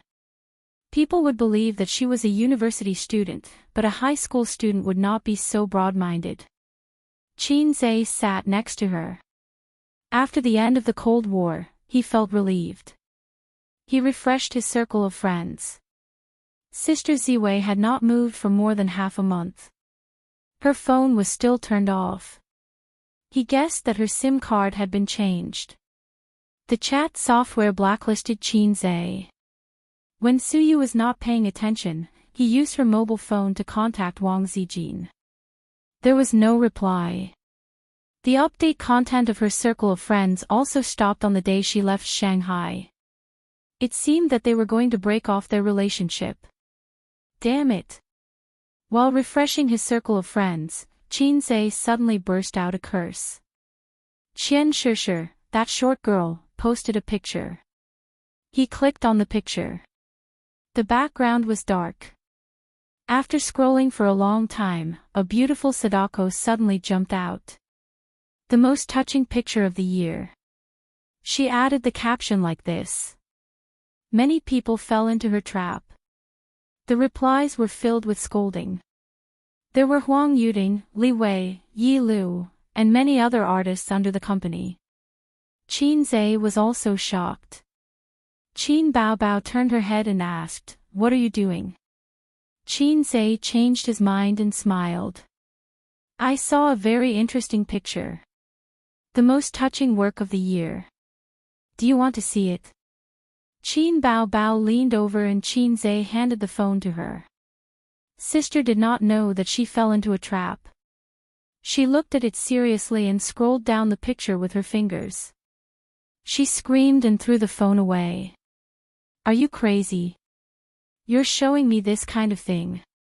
Qin Bao seemed to be angry. After throwing the phone away, her face turned cold and she did not leave the living room. Qin Zai did not pick up the phone. He sat on the sofa with a lonely expression. She was angry, but she did not do anything. The sister in the past would definitely pounce on him and fight him. As expected, they could not go back to the past. 10:30 p.m. Qin Zai turned off the TV and went back to his room to rest. He stood at the door and looked back at his sister's closed door. She did not talk to him this night. During this time, she came out of her room 4 times and passed by him twice. She did not even look at him. Qin Zhe scratched his head. He was not annoyed, but guilty. Sister was such a heartless girl, but she was forced to be like a resentful woman. It could be seen that what happened between him and Wang Zijin had a big impact on her. At 12 p.m., Qin Zhe lay on the bed and did not fall asleep. Recently, he had not been sleeping well and he could not fall asleep easily. A while ago, the system said that his body functions were declining. Sleep was very important for humans. If you carry so much pressure every day, you will become mentally weak and impotent. Recently, the system would occasionally come back to life and jump out to nag him. Now, it was Qin Zhe's turn to ignore it. He was very disappointed with the system. If God gave him another chance, Qin Zhe hoped to walk the path of reincarnation. There was a soft sound of the doorknob being twisted. Someone came in. Other than him, there was only his sister in the house. Without a doubt, it was his sister who came in. Late at night. Night attack. She forgave me. Qin Zhe felt an inexplicable excitement in his heart. Qin Bao Bao walked to the bed with light steps. Qin Zhe felt the bed sink. She sat down and touched his face with her cold little hand. "Aze," sister said.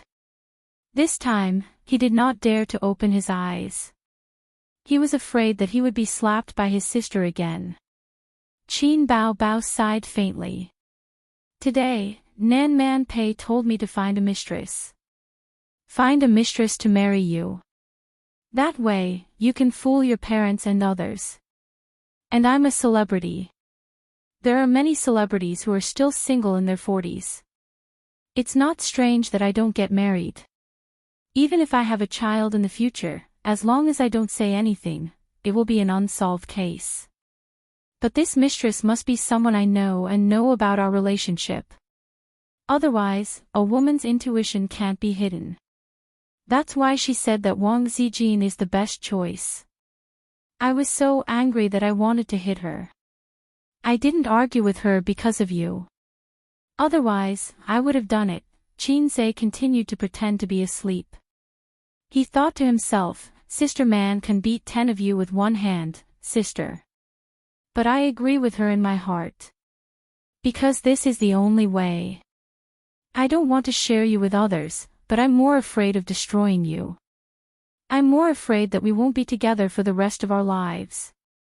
But even if I'm willing, will Wang Zijin be? Does she love you so much that she can't extricate herself from it like I do? So Nan Man Pei said that I can still consider Su Yu. She said that Su likes you and would be willing to accept you. She's ridiculous. No woman would be willing to share her husband with others unless she loves you as deeply as I do. But I don't want to give you to others. Fate made us meet, know each other, and love each other. Fate also drew an insurmountable gap between us. I'm glad that I'm your sister, but I also hate this identity. I have to bow to reality and compromise with fate. I planned to reconcile with you, but I found that there was an invisible barrier between us. You're no longer as good to me as before. You scared me with the photo at night, and I was angry. Aze, why didn't you come to coax me? I turned around in front of you twice, but you ignored me. You used to be good at coaxing me." She was silent for a moment, and then there was a soft sob. "Aze, can we never go back to the past? I don't want to be like this, I don't want to be like this." Qin Zhe was stunned. He opened his eyes in the darkness. The curtain reflected the faint light of the street lamp. He saw his sister's tear-stained face.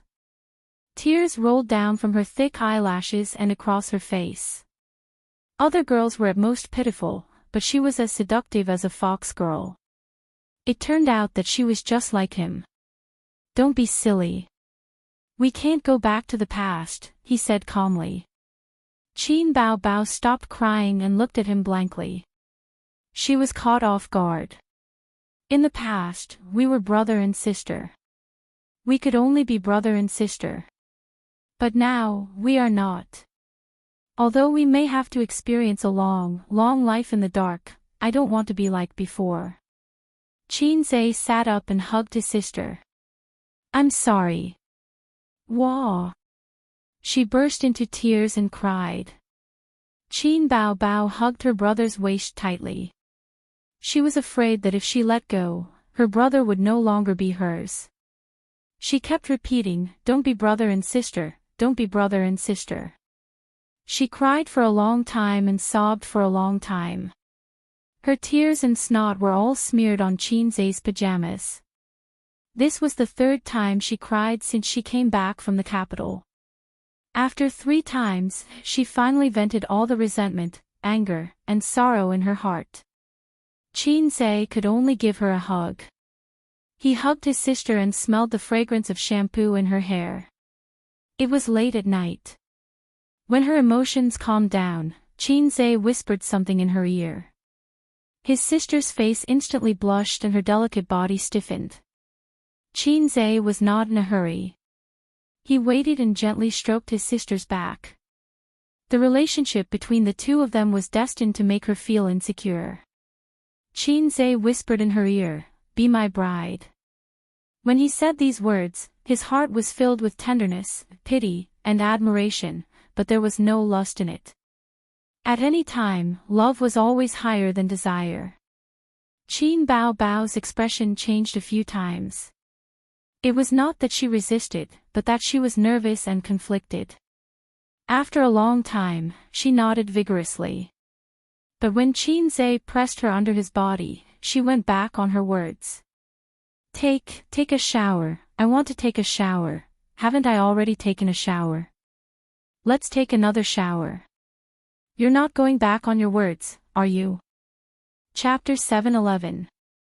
In the dim light, Qinzhe woke up from his dream. He had been suffering from insomnia recently and would be woken up from time to time. The system was right, he was indeed a little mentally weak. He was hugging his sister from behind. Their bodies were pressed together seamlessly. Their skin was soft and smooth, as if he was hugging a jade beauty. He could clearly feel the beautiful curve of his sister's body pressing against his lower abdomen. Qinzhe breathed a sigh of relief and blocked out the nightmare from his mind. In the dream, he and his sister were forced to separate due to pressure. They lived their own lives. Fortunately, the dream was the opposite. This relationship was very tiring, very tiring. The uncertainty and fear about the future had accumulated in his heart and had become something like a heart disease. It seemed that his sister was the same. And now, there was no need to be conflicted. They were honest with each other, both mentally and physically. Qinzhe's heart was filled with happiness. He finally knew the depth of his sister's feelings. He was the happiest brother in the world. They had been through their youth and adolescence. Now that they had reached this point, they did not end up in a forgetful relationship. This was good. May all the lovers in the world eventually become lovers, Jia. Qin Bao Bao mumbled and woke up slowly. She rubbed her eyes and turned to look at Qinzhe. What time is it? Qinzhe whispered in her ear, 5:00. It's still early. Stop fooling around. I'll sleep for a while more. Qin Bao Bao moved to the side to avoid the murderous aura under the blanket. Let's do it again, then you can sleep. Qinzhe was excited and did not feel sleepy at all. Qin Bao Bao's delicate body stiffened. She was shy and embarrassed. She had not completely broken free from the awkward emotions. The man behind her was not only the person she loved deeply, but also her brother. Although after puberty, the identity of her brother became less and less important. But after all, they had lived in the same house for more than 20 years. They called the same woman mother and the same man father. It was impossible to say that there was no kinship. One day, she rolled in the sheets with her brother, the strange emotions in her heart were difficult to express in words. There was awkwardness, shyness, awkwardness, sweetness, and a little stimulation. "I'm tired." "You don't look tired at all," Qinze complained. "Why are you?" He paused abruptly, almost saying the wrong thing. "I wanted to say that you're just like Wang Zijin. You want to fall in love but you're afraid of being F***ked." At this time, if he mentioned Wang Zijin, his sister would probably get angry. For a long time, he couldn't take the initiative to mention Sister Ziwei. Once he did, it would offend his sister. Even if her sister was rolling on the same bed with him, having the most normal interaction between husband and wife, and her entire body was covered in his scent. That wasn't the right description. "Yes, that's it. I'm just tired. If you touch me again, I'll go back to my room." Qin Baobao struggled to pry his hand away from her chest. His rough palm was burning hot. If she continued to let him tease her, she would probably succumb. Qinze didn't believe that his sister's physical strength was weak. A woman of her age had already developed well. She could endure the wind and rain. When they first met, she pushed him in pain, mainly because Qinze's Ding Zhonglong phone was really extraordinary. His sister's physical strength was definitely much stronger than Wang Zijin and Su Yu. Her physical quality was far better than the latter two. Qin Baobao was reluctant, but Qinze was no longer the salted fish of the past. Today, he finally became the tough Hei's king. "You're young, aren't you? You curled up your body and turned your back to me. Can't I do anything? I'm afraid you haven't seen the Tathagata staff technique that attacks from behind." Qin Baobao snorted. When they woke up again, it was already 11:40 at noon. Qinze and his sister were awakened by the ringtone of the mobile phone. His sister looked tired. She opened her eyes and got up grumpy. She said angrily, "Is it your little bitch again? Give me the phone," and scold her. Qinze squinted his sleepy eyes and reached for the bedside table. He grabbed the phone and looked at the caller ID. "Caller, Mom." Qinze quivered. Qin Baobao said, "Are you stupid? Hang up the phone. It's so noisy. I haven't slept enough." Qinze said in a deep voice, "The little bitch you're talking about is our mom. Are you sure you want to hang up?" Qin Baobao quivered. The brother and sister sat up from the bed suddenly. Their movements were uniform, and they both looked panicked. Qin Baobao got up and pulled the quilt. "I'll answer the phone. Don't make a sound." Qinze unconsciously lowered his voice, like a thief who had done something wrong. His sister nodded hard and stared at him nervously. After taking a deep breath, he picked up the phone. "Mom, what's the matter? It's lunchtime and you're not back yet. Are you going to eat or not?" "Bao Bao, she won't even answer the phone." Qin Ma complained over the phone.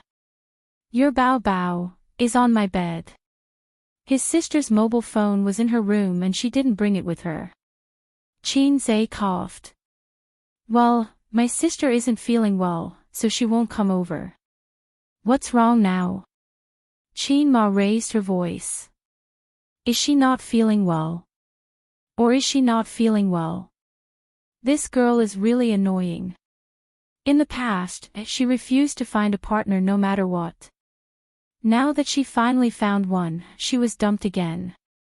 Do you know that your sister is a troublemaker? She's already so old, but she still can't eat or sleep because of her." In Qin Ma's mind, her daughter must have been hurt by love again.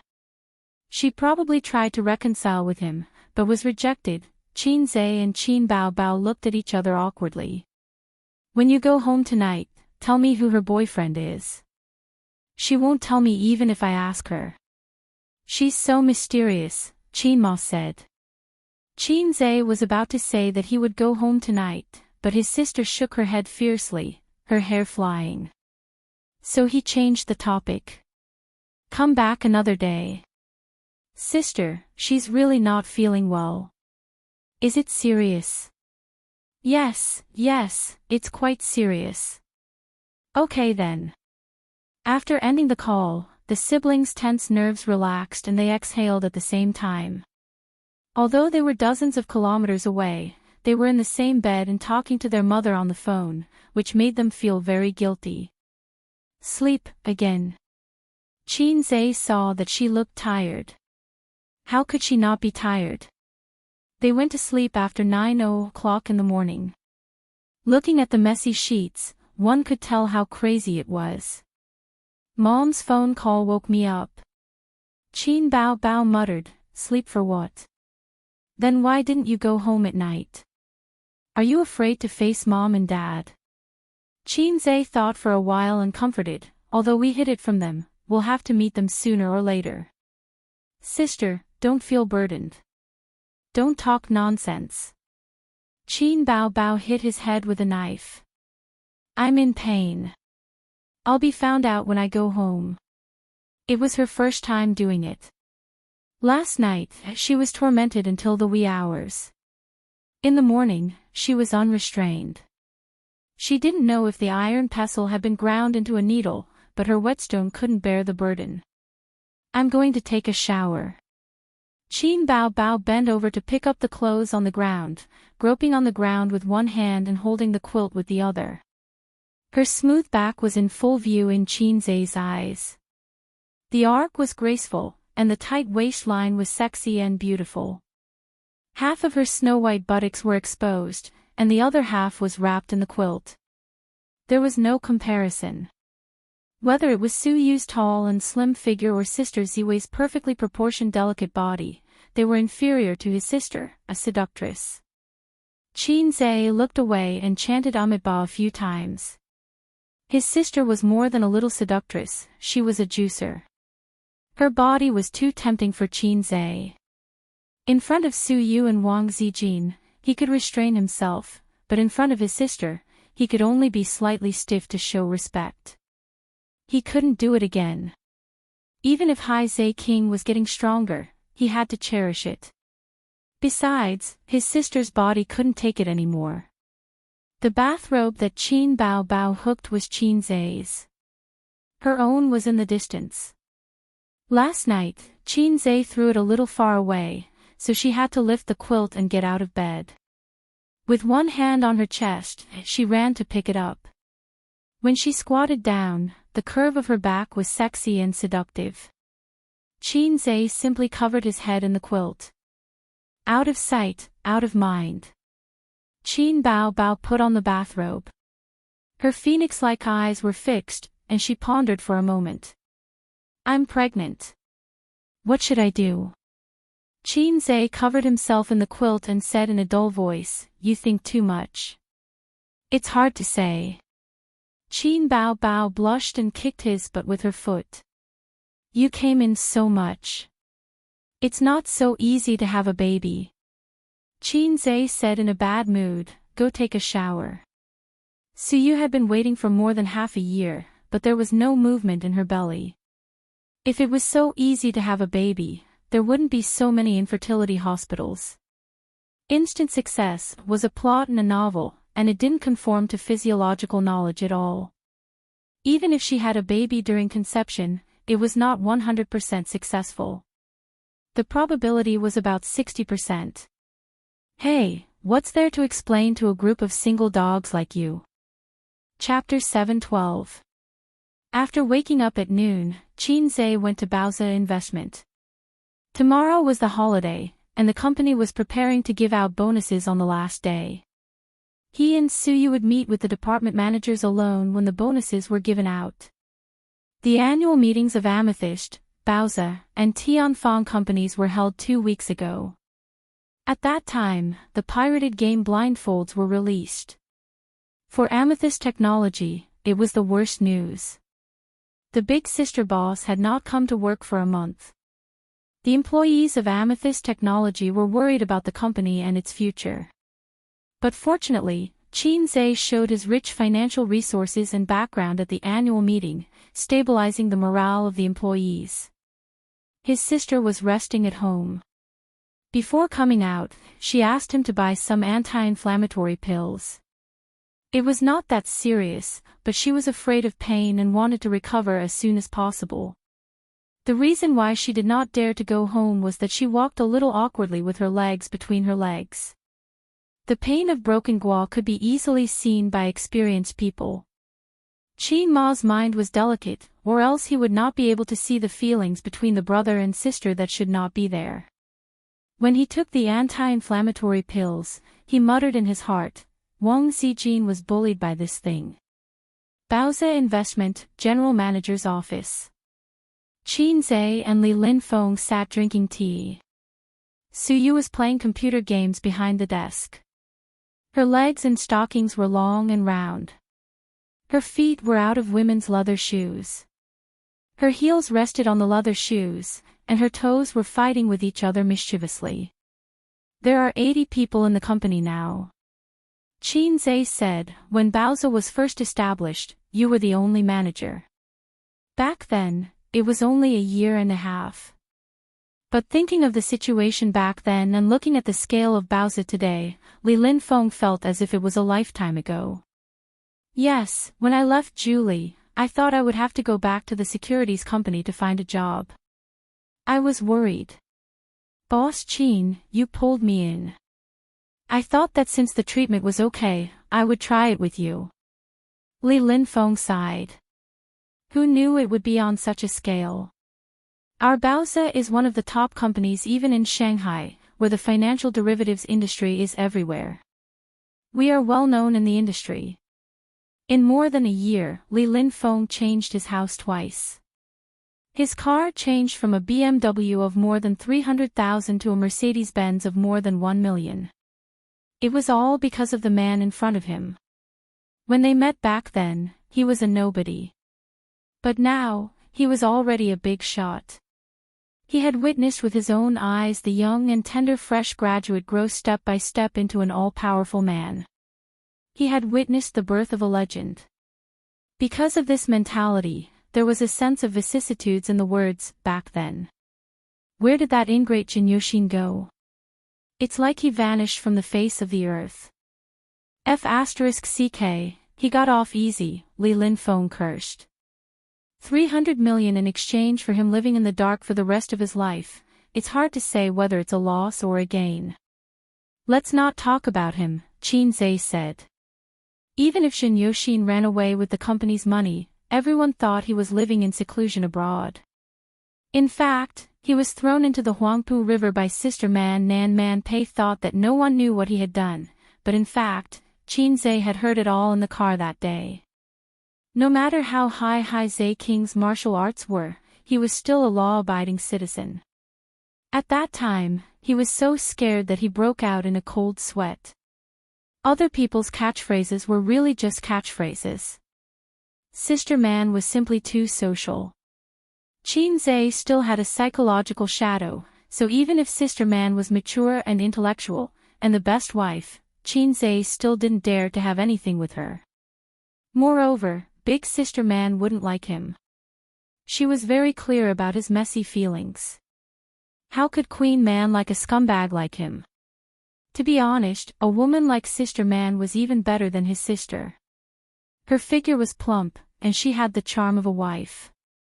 At 4:00 in the afternoon, the bonus was given out, and the meeting with the manager ended. Su Yu stretched out. This game is getting worse and worse. All of them are a group of primary school students. Qin Zhe, you are getting more and more rude. You just open your mouth and swear. Su Yu rolled her eyes. I learned it from you. Last time you fed me cigarettes. The last time was a long time ago. When Qin Zhe smoked after sex, Su Yu said, is it cool to smoke after sex? Qin Zhe encouraged her to smoke one. He didn't like women who smoked, but he couldn't help but want to encourage her to smoke one for herself. It was like the old saying, men like clean women, but they can't help but dirty her. Su put on her leather shoes, walked over, straddled him, and put her arms around his neck. You haven't hurt me for a long time. I have a hunch that I will definitely get pregnant. Qin Zhe sneered. There are 3 great illusions in life: killing under the tower, and killing with residual blood. I can get pregnant. Su pinched his face and glared angrily. Qin, don't poison me. If I can't have a baby, your old Qin family will have no descendants for a lifetime. Qin Zhe, Su, today you will cry for daddy.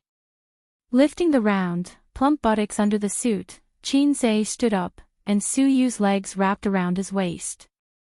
He locked the office door from the inside. There was not much ammunition in the warehouse. It was estimated that it would be difficult to come out. Su would definitely cry for mercy and call for daddy. Ring, ring, ring. The landline phone on the general manager's desk rang. Su jumped down from Qin Zhe, frowned, and complained, "It's a holiday tomorrow." So much nonsense. She grabbed the phone and said in a bad tone, "What's the matter?" The call was from the front desk, saying that there was a guest called Su Tong, who claimed to be Boss Su's father. When the company was small, the front desk would knock on the door. Now the company was big and far away, the front desk would call. Su's face suddenly became ugly. "What's the matter?" Qin Zhe asked. "Just say I'm not here." Su hung up the phone, her face as usual. "It's okay, let's go home and have a baby." "Let's go home first." Qin Zhe, who had a sharp ear, said directly, "Your father is here." Su's pretty face changed slightly. "Nothing, just let me go home for the new year." "I don't want to go." Then, there was a knock on the door. Qin Zhe glanced at her and got up to open the door. Su Tong and the front desk girl were standing at the door. The front desk girl said helplessly, "Boss Qin, he insisted on breaking in. I asked the security to drive him away." Qin Zhe waved his hand and smiled. "Dad, why are you here?" When Su Tong saw him, his face darkened and he snorted, "Who is your dad?" "Don't call me that." Qin Zhe was surprised and confused. He and Su had confirmed their relationship and met their parents. It was normal to call him dad. He called him that in the hotel room, and Su Tong did not object. Su said loudly, "He is my husband. What's wrong with calling you dad?" Su Tong heard this and his face became angrier. "Are you still on his side? Why didn't he think that he was your husband when he entered the hotel with another woman?" It turned out to be about this. Qin Zhe came to his senses. He should have thought about it. It was such a big thing that the internet had been buzzing for more than half a month. The Su family was not new to the internet, so they naturally knew about it. It was just that at that time, he was mentally and physically exhausted by his sister and Wang Zijin and neglected the feelings of the Su family. "Who cares about you guys? You guys are not good to my wife at all." Su said coldly, "That's my business. I care about your business." Su Tong was furious and shouted, "Your surname is Su." Su was tit for tat. "Have you ever cared about me? You didn't like to talk to me since I was a child. Anyway, I'm just a daughter of your ex-wife. You can just take care of your son and pretend that I don't exist." Su Tong trembled with anger. "Is this scumbag worth it? You didn't answer my calls for him. You didn't open the door for me when I went to the community to look for you. You tried every way to avoid me. Do you know that you are degrading yourself? As long as I'm your father, I won't allow you to continue to be with him." Su's eyes were red and she suddenly exploded. "Since you know that you are my father, why don't you treat me better? Why don't you care about me? When that woman bullied me in private, why don't you help me and protect me? You only have your son in your eyes. Why don't you think that I'm also your daughter at that time? Do you know how lonely and wronged I am? My parents don't take me seriously. I only have him. What else do you want? Get out. This might be the first time in more than 20 years that his daughter roared at him and said the word, get out, to him. Su Tong was stunned and couldn't speak for a long time. Su Yu bit her lip and tears were rolling in her eyes, but she stubbornly refused to flow out and held on. Qin Zhe suddenly thought of the day when his sister returned to Shanghai. Su Yu was drunk at Nan Man Pei's house.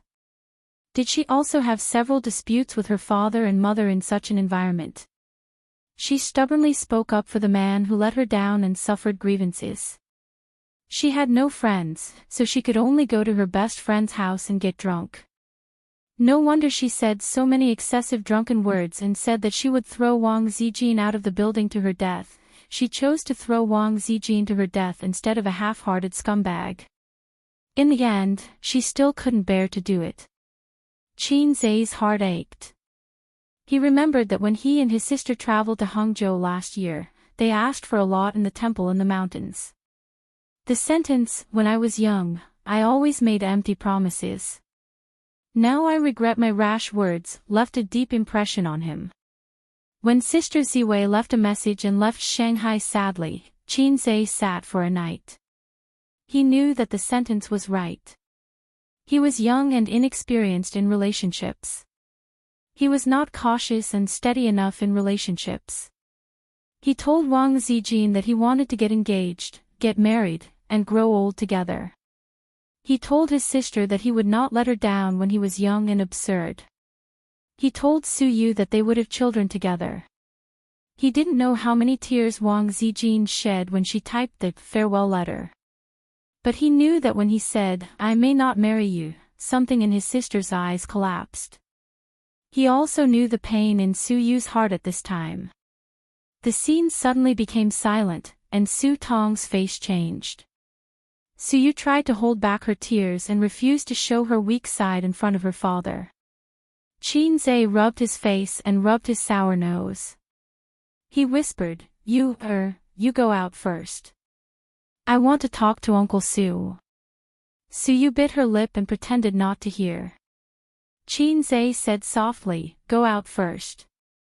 After hesitating for a moment, she nodded silently and passed by her father with no expression. She went out and closed the door.